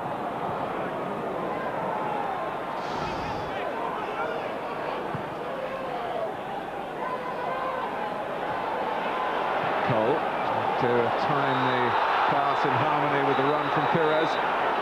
The far side, everyone goes up. All disagreeing with it. Again, it's one of those tough ones. Making a deep run. Tight call. It is one area that they could be vulnerable to, Chelsea, simply because the pace Arsenal do have and the sophistication normally in their play to get a runner in behind, with Chelsea defending so far up the pitch. Babiaro and Melchiot have gone across the halfway line already.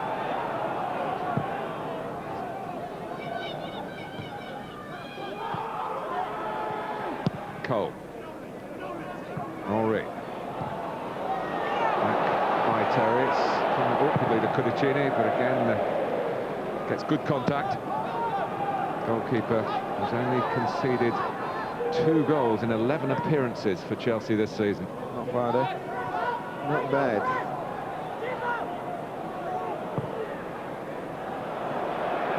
Ljungberg chasing. Terry at his back. And the young Chelsea defender comes up trumps again.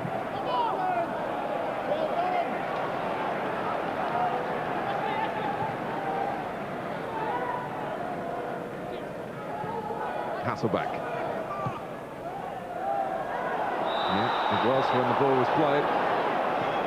And the last thing Arsenal supporters want to see is Henri hobbling away from a bit of contact. They'll need him in full working order in the second half. Well, he's got problems. He's got plenty to ponder, Arsene Wenger, Martin, as we approach half-time.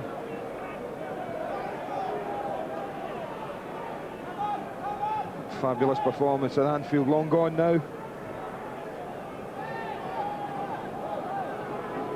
That's the away team today who are impressing.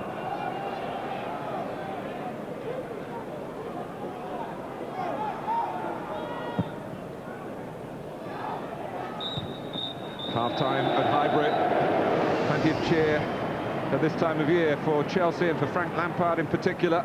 On the spot after half an hour, but very few chances in the first half and very few moments of Arsenal inspiration. It's Arsenal 0, Chelsea 1 at half-time. They're beaten by Newcastle, of course, but the last time we were here, they trailed by 2 at half-time to Aston Villa, and look what happened then. So it's by no means over. Nigel Spackman's here, Frank McClintock as well. We'll have a look back at that when we come back, but at the moment, just the 1 goal separates the two. And that, of course, was scored by Frank Lampard.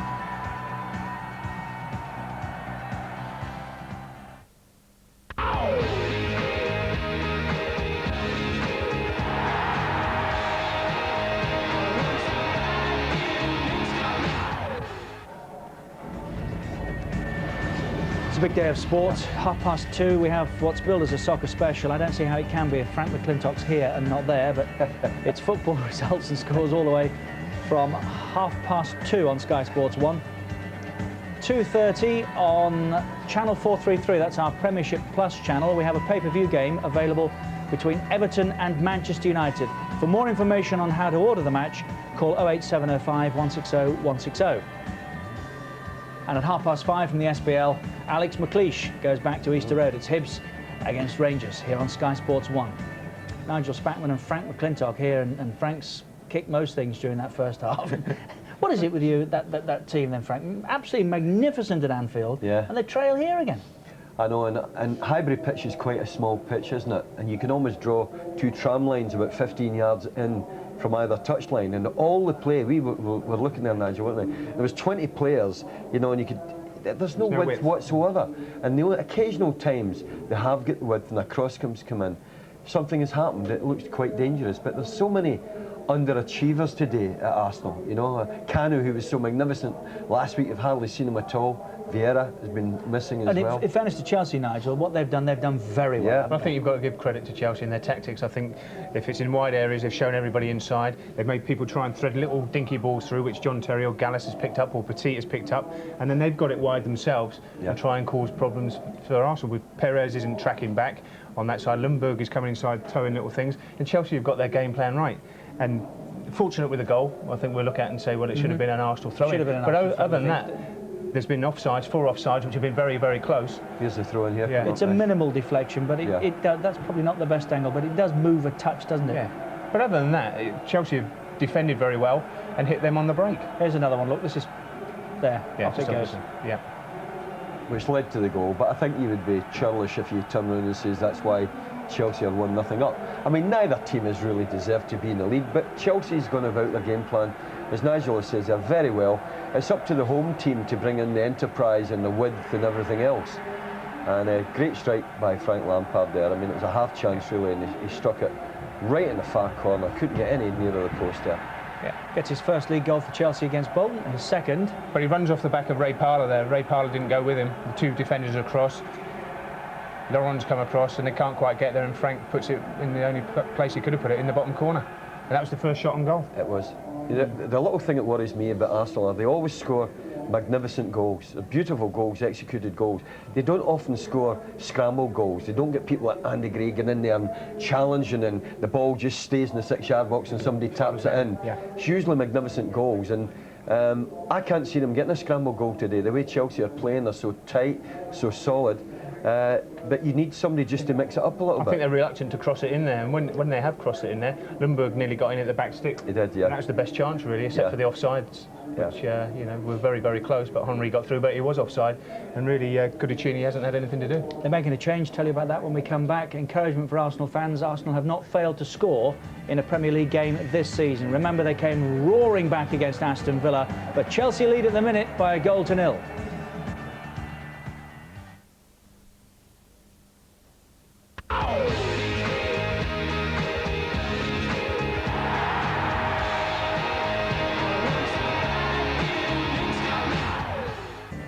Manchester United are putting it all back together. We'll get a chance to have a look here on Sky Sports 1 on this coming Sunday.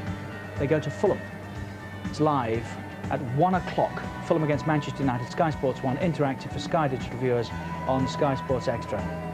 Van Bronckhorst for Parlour is the change. Ray Parlour, who had been struggling with a knock, is coming off second half.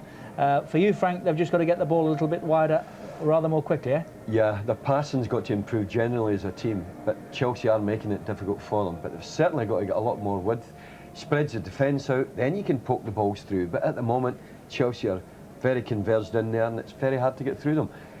Arsene Wenger doesn't often lose his temper. Maybe this is one of the times at half-time he's got to, you know, get into them a little bit. Chelsea need to do much different? No, keep doing the same thing. Make sure if they're playing that offside that they're getting the line right, and then when they do get it, try and get Lasso down the left-hand side, and obviously Stanich down the right.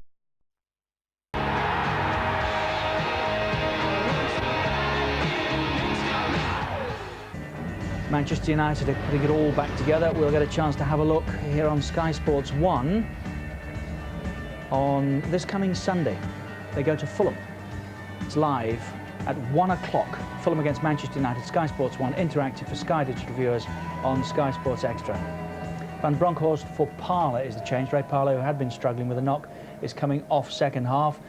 For you, Frank, they've just got to get the ball a little bit wider, rather more quickly, eh? Yeah, their passing's got to improve generally as a team, but Chelsea are making it difficult for them. But they've certainly got to get a lot more width, spreads the defence out, then you can poke the balls through. But at the moment, Chelsea are very converged in there, and it's very hard to get through them. Arsene Wenger doesn't often lose his temper. Maybe this is one of the times at half-time he's got to, you know, get into them a little bit. Chelsea need to do much different? No, keep doing the same thing. Make sure if they're playing that offside that they're getting the line right, and then when they do get it, try and get Lasso down the left-hand side, and obviously Stanich down the right. Have they had that line right yet? Well, there's been a few dodgy decisions. We're right in front of the linesman here. It's been very, very close, but he's given them, and so they've got it right so far. But if they keep coming, chances are you'll get one. That's right. That's the problem. They've got to. Nothing stupid. They're in front now. They've just got to make sure they defend deeper at times, and let's keep squeezing the game and keeping Arsenal going on the inside rather than the outside. And they could go away with 3 points. Chelsea lead by 1-0. Let's rejoin Andy Gray and Martin Tyler. On comes Giovanni Van Bronckhorst, who protested his innocence on Sunday when Paul Durkin, the referee, was equally adamant that in his view the Dutchman had dived. So Van Bronckhorst only played 34 minutes of that game at Anfield. He's got 45 minutes to try and influence proceedings here. Ray Parlour, who was hurt late on in that game at Liverpool and was a big doubt. I can understand Arsenal wanting to take the risk, but it hasn't quite worked out. Maybe if the general team performance had been a little bit more encouraging, it would have been easier for Ray to make an impact. But he's off. Arsenal attack the old North Bank end,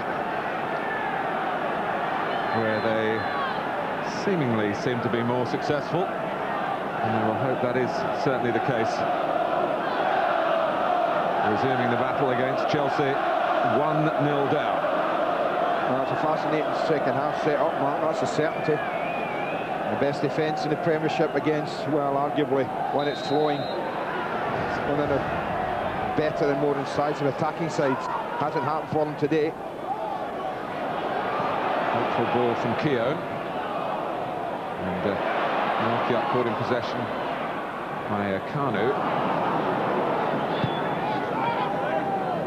You can expect Arsenal's tempo, I'm sure, to be quicker. They've fallen into the offside trap there straight away.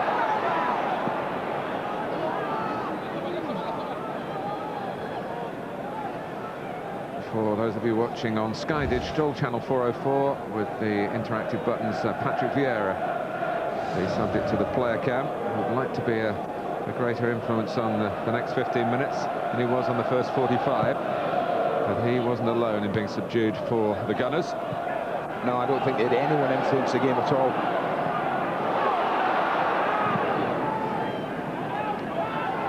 Keogh. Ljungberg comes off Gallas, but the Arsenal attackers were coming back to avoid being offside. Interesting to see how long he leaves at Arsene Wenger if his team don't get a goal, Martin. Has Bergkamp, has Wiltord, his attacking options still on the bench. Campbell. Lasso gets there. Chelsea trying to get back into the groove of their first half performance. Petit. When he played that, it seemed blind, but it was very precise, the pass to Babayaro.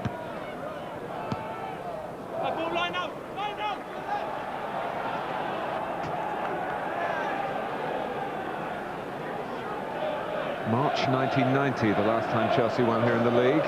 John Bumstead, the scorer in a 1-0 victory.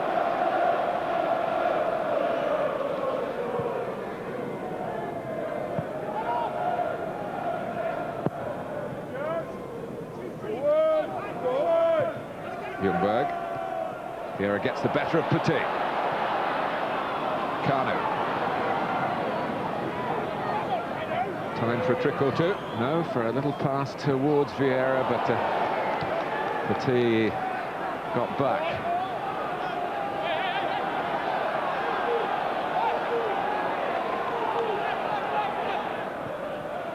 Perez.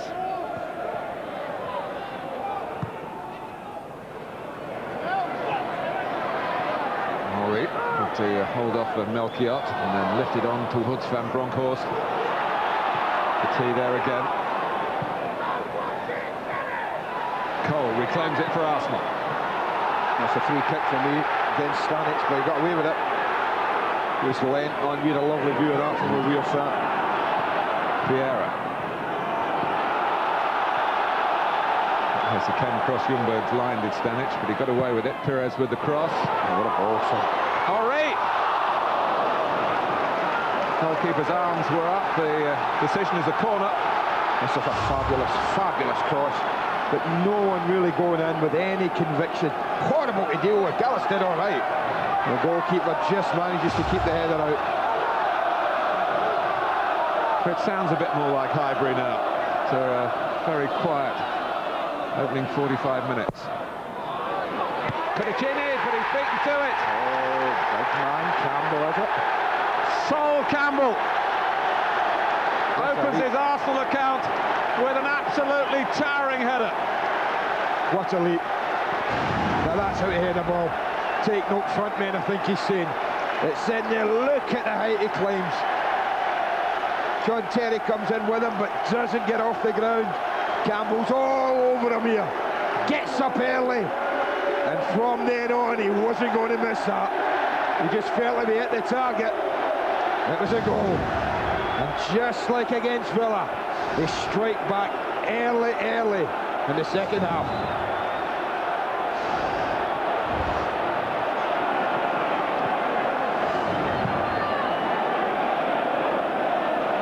Taken in 20 games, Sol Campbell, to find his first Arsenal goal, but with one of those odd coincidences that football is full of, he basically has done it against the Same club he scored his first Tottenham goal for.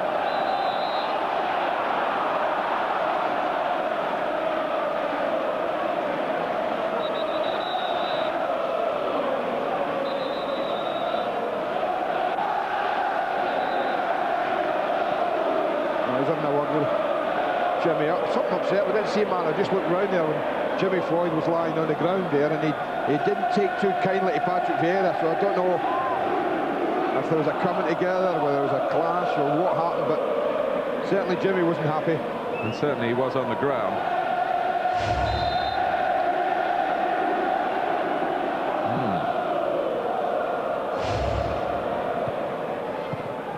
Just a little movement with the elbow by Vieira. And the last thing Arsenal need to do, having got the equaliser, is to get themselves into trouble again. But Vieira, this is what he's got the right sort of reputation for. First really driving one from midfield, and now it is starting to boil over. Don't react, son. You don't react. Graham Barber has got a lot of sorting out to do here. Graham Lassau's the guy who came in late. He's saying you can see him indicating he felt he got the ball. No one else did. Yeah, Henry's done the right thing. He's got Vieira way away from this scene. But it was hard to think that Patrick Vieira was being cool, calm and collected there after the replay we showed on the incident with Hasselbank a few seconds earlier. Then he got on the ball and was really challenging Chelsea in the proper manner.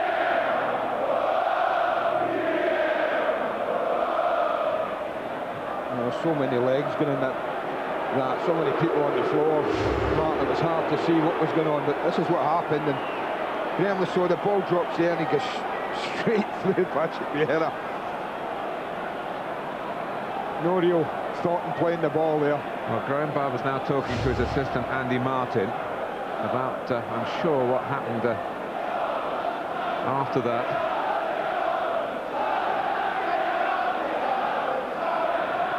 Well, they're looking for someone. That's Kanu. Kanu is absolutely mystified as to why he's getting a yellow card. Could that be mistaken identity? It might be. I can only think he's reacting to what the linesman's told him, Mark. I know Graham Lassau came flying out the melee when it all went off here, and Vieira gets up and he wasn't best pleased here. But there's Kanu coming over as well. And yeah, he was involved. I mean, he involved enough to get a booking any more than anyone else. Well, it certainly looked as though Vieira was the one who was trying to take the law into his own hands rather than the Nigerian, but it's Kanu who's booked. Well, a couple of minutes has probably helped Patrick Vieira, giving him a chance to settle. 1-1 at Highbury. Arsenal so disappointing in the first half, with a storming start to the second half. And a game that's taking on a stormier aspect. Henry, and it bounced awkwardly for Cudicini. Well, that was the only thing that made it difficult. I mean, it's pretty tame, you know what he's trying to do. It's bouncing, but the bounce is awkward. Look how high it sits up. Good hands, watched it, pushed it well wide. That's a great defensive header by Terry. And now by Ljungberg as Chelsea pushed on out.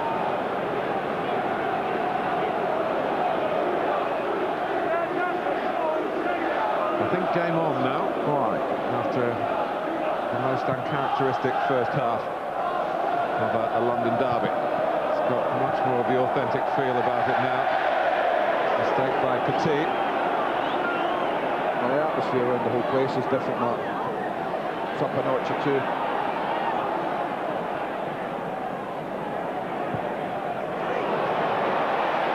Defend away from its intended target, the pass. Perez looking for Ljungberg. Caballero able to deal with it for Chelsea, but they've lost possession in their own half.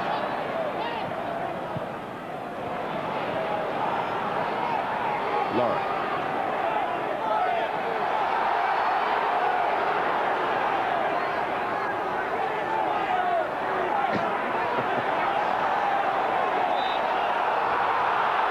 Arsene Wenger, I'm told, has been stressing to his players the need for self-control. We saw that for the most part at Anfield. That was after the Newcastle game. Reaffirming his faith in the group, but wanting them not to give more ammunition to their critics.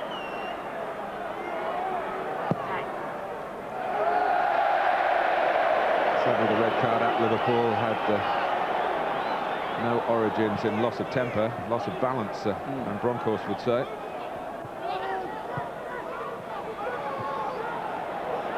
Here's the score of Arsenal's equaliser. Campbell, it's a very well-crafted pass to Pires. Kanu near post, Melchiot stops the ball getting too far, but Arsenal have another corner. What a ball from Sol Campbell. That was outside the right foot, dinked it down the line. He's starting to feel he belongs in an Arsenal shirt. Well, I talked about the height they've got there, and, you know, it is a threat, Martin, if you put the ball in there. It's over him this time. And Cudicini ends up on the deck.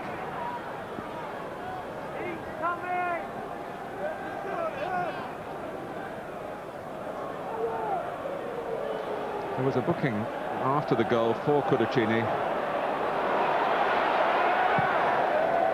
Chelsea frustrated at conceding an away goal after keeping out opponents for over 8 hours away from home. Yeah, pretty impressive. It's going to be a test for Claudio Ranieri's side, Mark, now, conceding the goal early on. Any thoughts of sitting back and dropping back even and protecting the lead they had? Those thoughts have gone now. Players now know they've got a bit to do.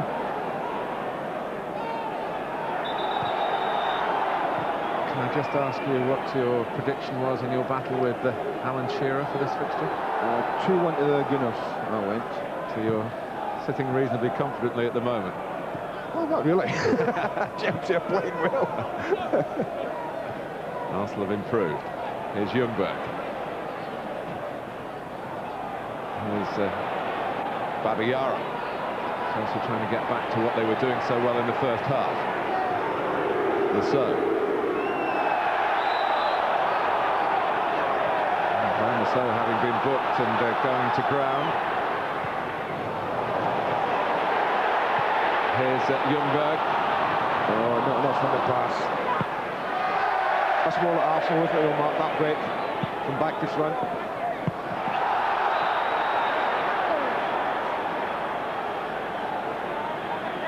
Peter Ljungberg, who scored 5 goals in his last 5 appearances, and as well as scoring at Anfield, of course, was the player brought down for the penalty that really set up that prodigious Arsenal performance.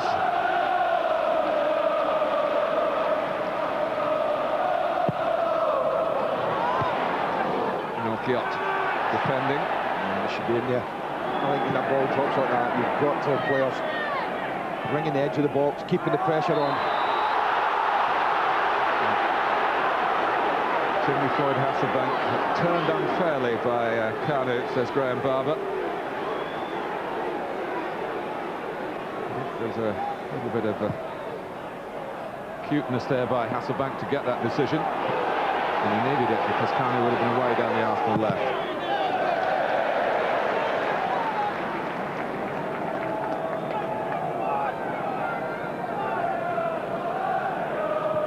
Chelsea have won at Southampton, at Spurs and at Manchester United, of course, this season. But they're finding it hard to get the ball, and they've lost their lead at Highbury. The only away defeat, incidentally, was in London at West Ham. Keogh.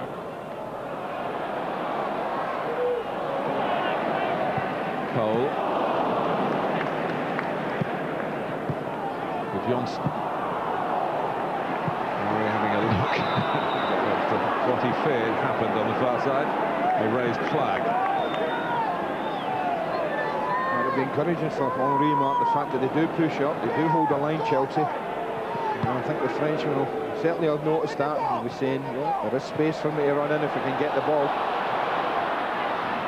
Petit did get back, having been responsible for giving the ball away. I was beginning to wonder just how long Claudio Ranieri would keep Manu Petit on. He did return to the team as a latish substitute against Bolton on Sunday. Missing for several weeks with an ankle problem.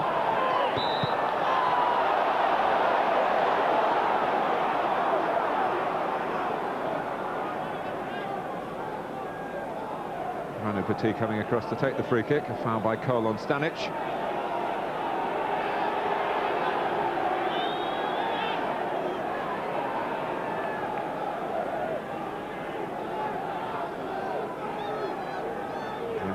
Barber trying to make sure everything's settled in there before a free kick is taken. Threatening ball from Petit, and he really needed a touch. Initial trajectory, Arsenal looking to break out with Van Bronckhorst. Henry. Now Gallas is quick, we might just see how quick here. Certainly Henry keeps him backpedaling, but gets beyond him. It was Ljungberg at the near post as he was at Anfield. He doesn't need any encouragement for the Ljungberg, does he, to get in there? Petit trying to calm it down for Chelsea. Good Johnson to Hasselback. Lasso to Babayara. 6 forward for Chelsea here. Good Johnson! Half a chance. Coming from deep, Sol Campbell marking Jimmy Floyd Hasselbank. He just comes across the face of Sol Campbell. Not an easy header.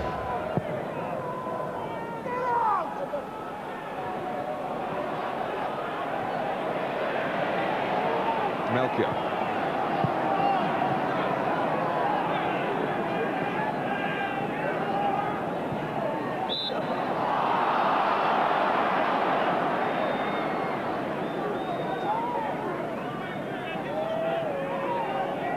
Well, since the goal, Chelsea have stopped Arsenal really roaring into overdrive.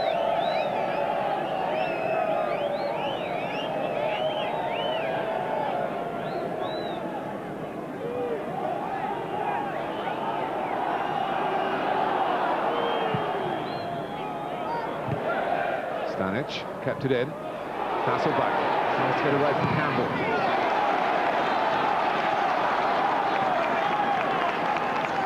Just as well, Sol Campbell got in the way then. Good Johnson had gone to the near post. Hasselback had a look to try and pick him out. Petit to take the corner.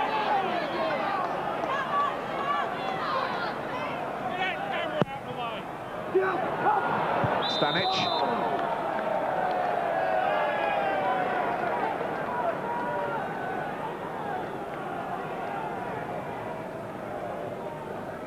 The player cam now switches to Graham Lasso for Sky Digital viewers on channel 404.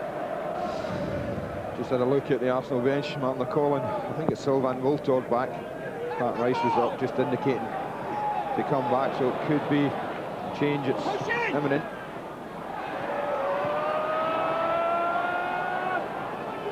Well, it was he who turned a 1-1 scoreline in that FA Cup tie in February into a 3-1 Arsenal win.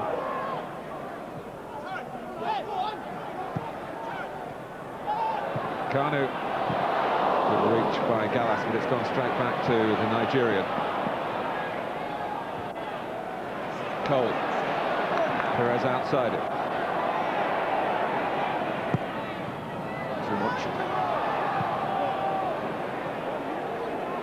Thierry Henry turned into Graham Lasso, ended up on the ground in the penalty area, made sure he got up, shook hands, and there'd be no confusion that it was just coming together. Those are the sort of things that we have to look for these days, Andy.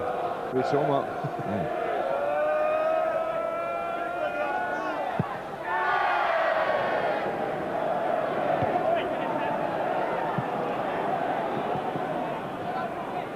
Stanic.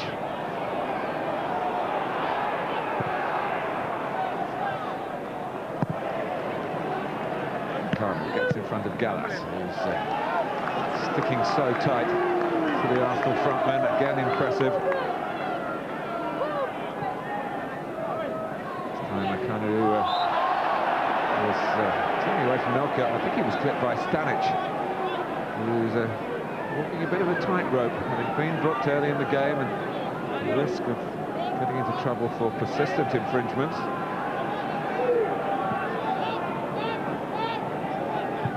Camp. Ljungberg. Kanu. It's Martin Keogh. It's typical of Kanu at the moment in the area, Martin. Nothing's just sitting right for him. And Broncos gets it back. Chelsea pushed out, characteristically. Don't need to push out very far, in truth.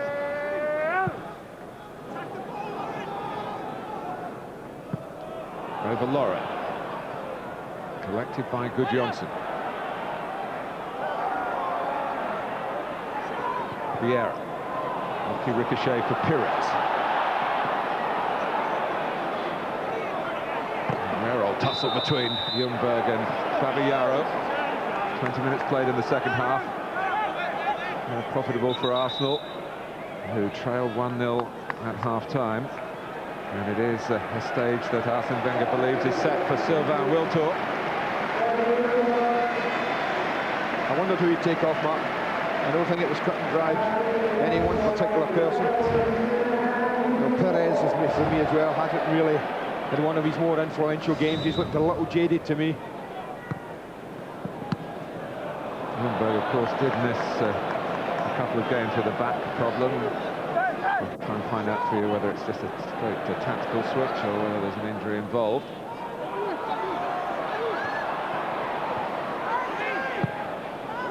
Wiltord. Henri. Oh, it was a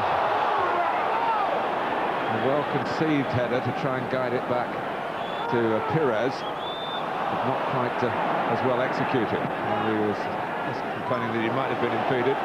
Hasselback making very good ground for Chelsea. Good one.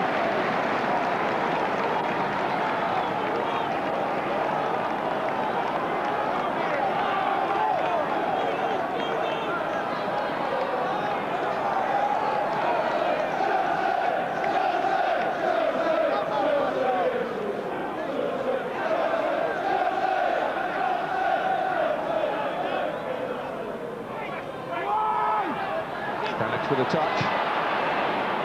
A little further than Arsenal would have wanted. Hit by Vieira. Cole. Now Petit. Lampard, the Chelsea scorer today. Came after half an hour. And now moving into the last quarter of the game.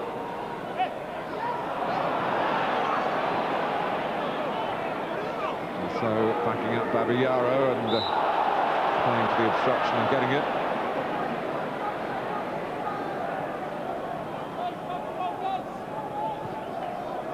Chelsea have drawn 9 of their 18 matches in the Premiership. That proves how tough a side they are to beat. If they could turn just a percentage of those into victories, Martin, what a difference it would have made to the season. A lot of those draws as well have come in games where they've actually had a leader, like today, but not been able to hold on to it.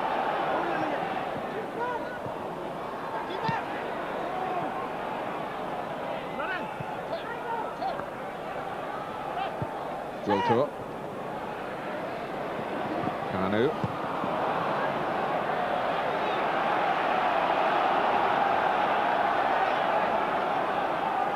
Chelsea warming up Sam Dalabona as Dennis Bergkamp gets ready for Arsenal.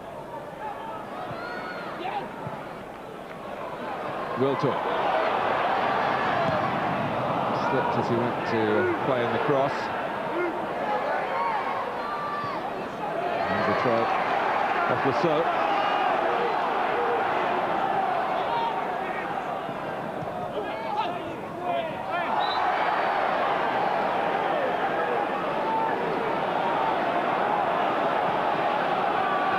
He's conceded the free kick. And Bonkhorst to take it. Chelsea have been caught out once in the air by Sol Campbell's powerful headed equaliser. Campbell trying to get free again. Wiltor! Lightning strikes again. Sylvain Wiltor against Chelsea here at Highbury, comes from the bench and tilts a match Arsenal's way, this time in the Premiership, as he did in the FA Cup only last February. Well, you see what I mean about ringing the box, Mark. There's the classic example here. For the first time in the match, Arsenal get players on the edge of the box. Hasn't happened at all. And what he needed was a controlled shot. He's got nothing to aim at. He doesn't hit it brilliantly. He hits it into the ground and it bounces and bobbles its way past Cudicini, who probably doesn't see it till very late. And he hits Arsenal into the lead for the first time today. I'll tell you what Van Bronckhorst has done as well, second half, Mark. He's put in some lovely balls in there, right between the goalposts. Really horrible to deal with. He put quality in. I thought Perez, I mentioned it first half, Robert Perez's quality wasn't great from set plays, but Van Bronckhorst has taken it up a peg or two. Stanic. Took Sylvain Wiltor less than 4 minutes to influence proceedings, having stepped into the fray from the bench.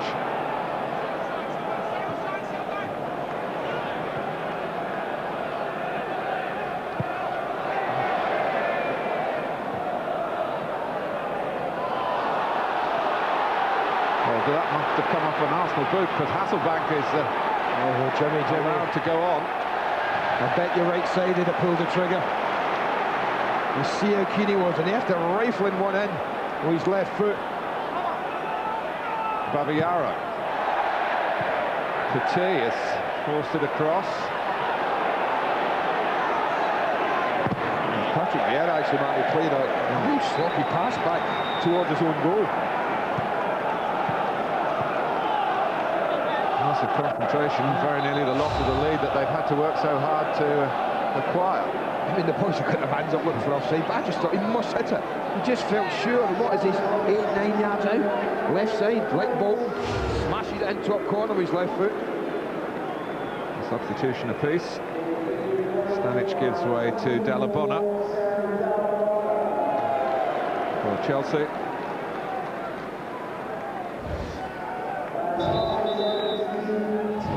And it's Kanu who says farewell to Celestine Babayaro. His fellow countryman happened to be standing alongside him when his number went up.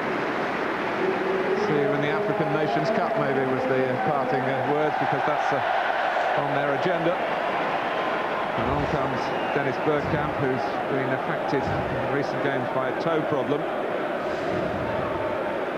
but fit enough to participate here.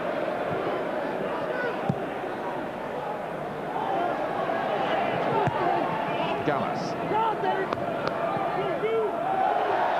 3 goals in a game of very few chances, all coming pretty soon after restarts. The throw that Arsenal were unhappy about, that Chelsea converted into a chance for Lampard.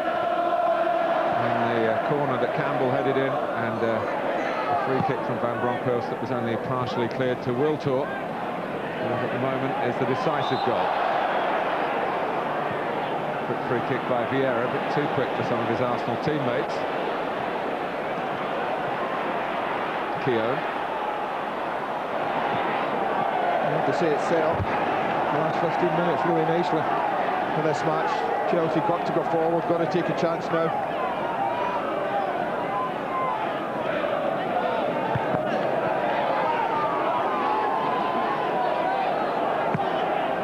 Cole switching the play very adroitly. Wiltor.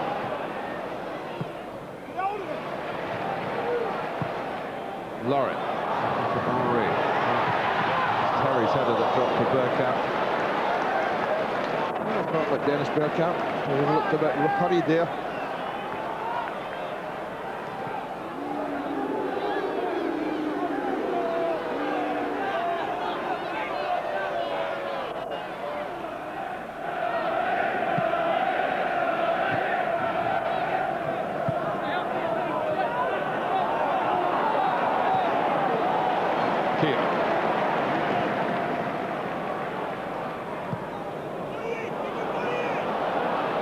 recall he scored a dozen Premiership goals at his time in the English game, and 11 of them have been on this ground.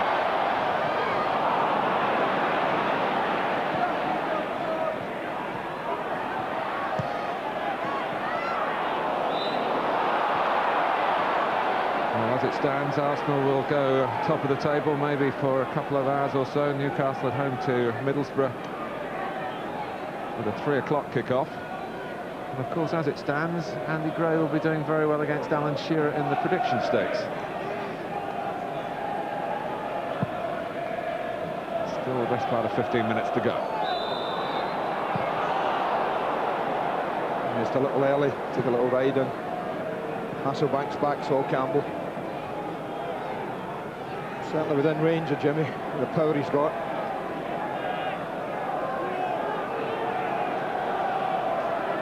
Look at many blue shirts are staying out of the box, so Mark, it's amazing, isn't it? 1 or 2 starting to edge up, looking for a goal.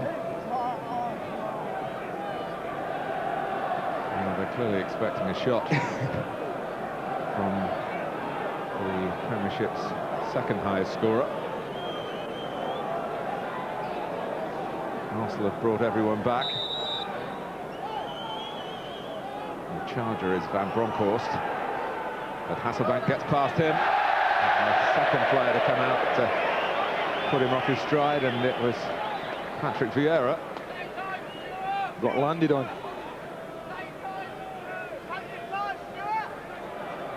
He's a solid lad to land on top of you, Jimmy. He just tries to shift this. Vieira gets to him.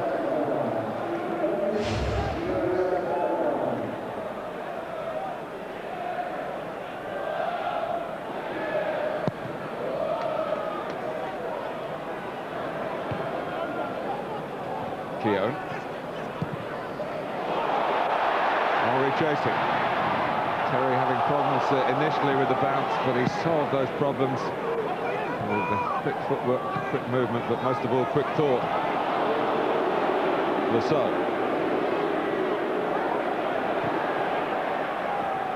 Taking on 2. There was the filling in the sandwich.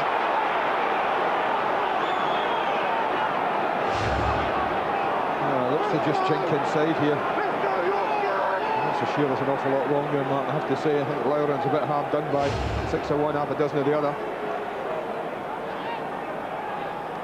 Hasselbank over the ball again.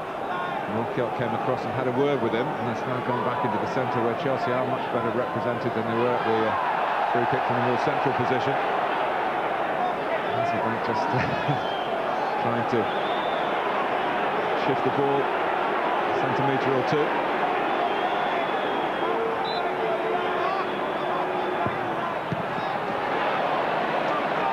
Well, it was certainly threatening, and it's led to Chelsea staying on the front foot. They've got a corner. Yeah, I've got to torture someone. He certainly fizzed it in near post.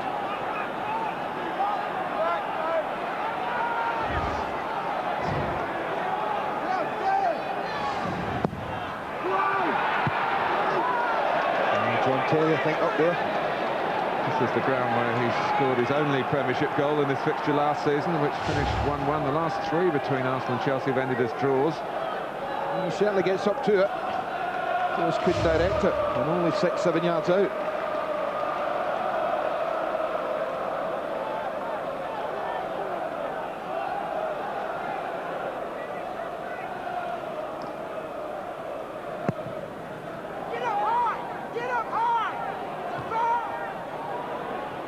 Lampard.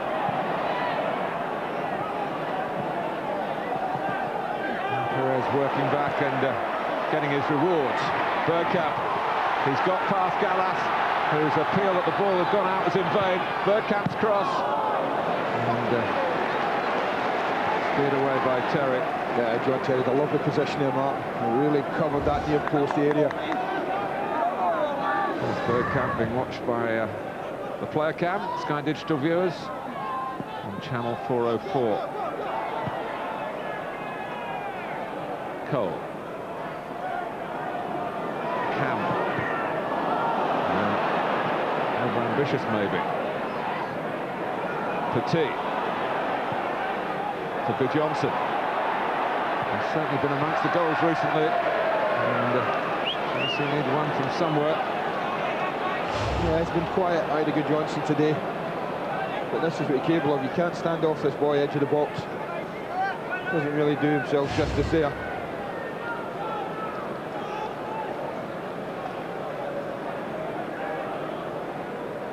Double change now for Claudio Ranieri. He's not averse to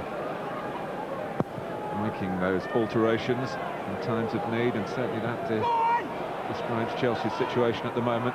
Zola and Forsell, two attackers.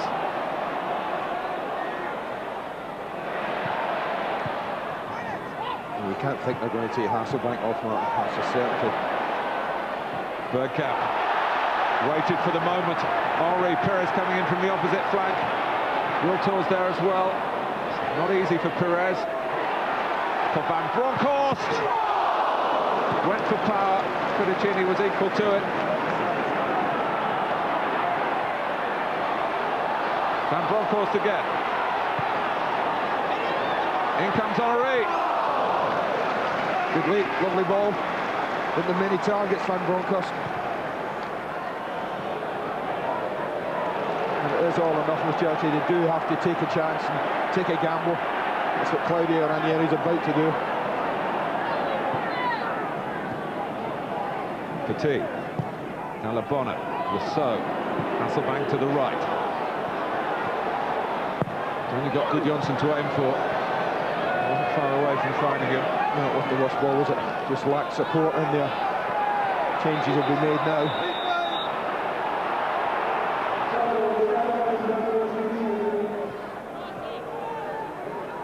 All right, Sola for Lasso.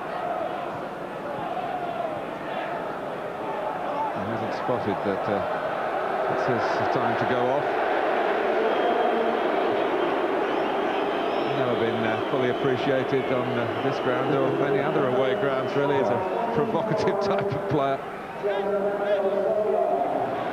Sola is on, and it's Gudjohnsen, Andy, as you said. Not seen the best of him today. He was replaced by the international from Finland, Mikael Forsell.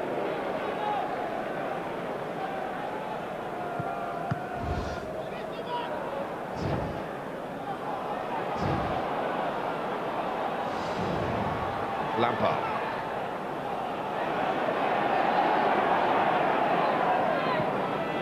Forsell.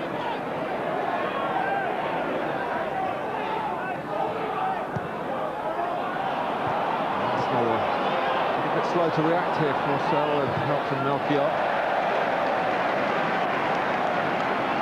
7 minutes plus stoppage time to go. Now Chelsea would love to get Zola on the ball regularly. Now that he's on. Henri.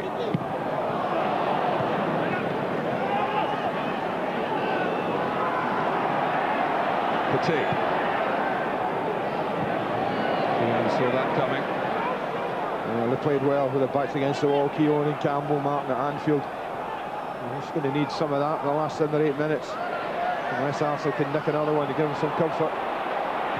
What Arsenal haven't had today, of course, should they win the game, is a goal from Henri, who's scored in all their other victories in the Premiership this season and all their Champions League wins.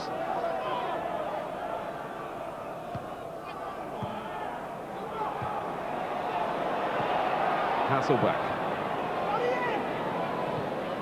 Henri holds on. Campbell and Wiltor, the Arsenal scorers in the second half. They started 1-0 down to Frank Lampard.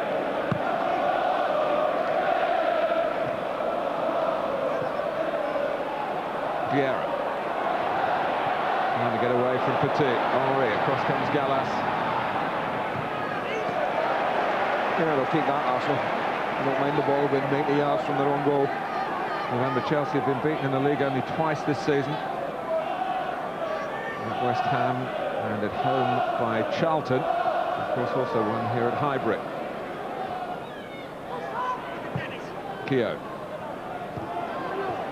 And Bronckhorst, Henri. Perez. Hasn't been that sort of day for the most part for Arsenal, but one or two of the finer skills are coming out now. Wiltor. Track Perez has run well to Chelsea. Lorre. Keeping the ball, the most important thing for the home side at the moment, and they were doing that rather better until Lorre lost it. Inside the last 5 minutes. And Stuart Taylor hits it against Forsell.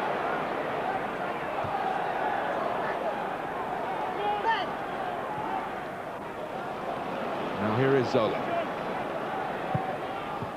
Vieira sticks out a long leg. Petit's pass, and Lampard leaning into it. Nice the handball echoing around Arsenal Stadium. More live football for you on our Premiership Plus channel. Everton against Manchester United at 2:30 today. 08705 160 160 for further information. 08705 160 160, the number to call.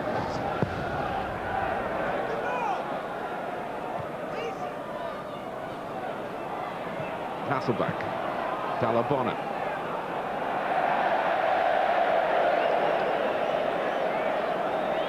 A little bit of reaction at the misplaced pass by Hasselbank. That's what the crowd Jimmy, is it? reacting to. A rare experience, it seems, for him, failing to score in a game against Arsenal. It happened to him once before in 8 attempts. But he's still got time. He's got some extra attacking allies now with Forsell and Zola on. Here's Zola. I missed the earlier news. Badavine Zenden, Chelsea fans, injured hamstring, not available for selection today. Whether he would have played against Ashley Cole, who knows, but Cole had a harrowing time against him for England against Holland back in August at White Hart Lane. I think he might have, Martin. I think Claudio Ranieri would be very aware of that game. Perez didn't quite take it up. Others trying to do the same, like Van Bronckhorst. Dalabona. Vieira was late and leggy. And when he does get his timing wrong in the tackles, you do tend to notice Patrick Vieira. Nice calculation in the air by Cole and by Campbell with a very tentative clearance. Here comes Van Bronckhorst. He's done all right, Giovanni Van Bronckhorst, Mark. I think he's had a pretty good second half. Brought on for Ray Parlour at half-time.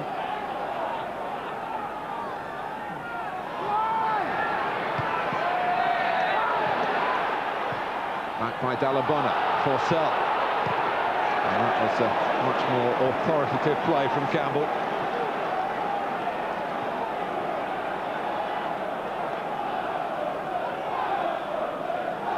So 2 minutes plus added time at Highbury. Forsell. Vieira can't prevent the corner. Oh, it's good pressure from Chelsea, asking a question or two.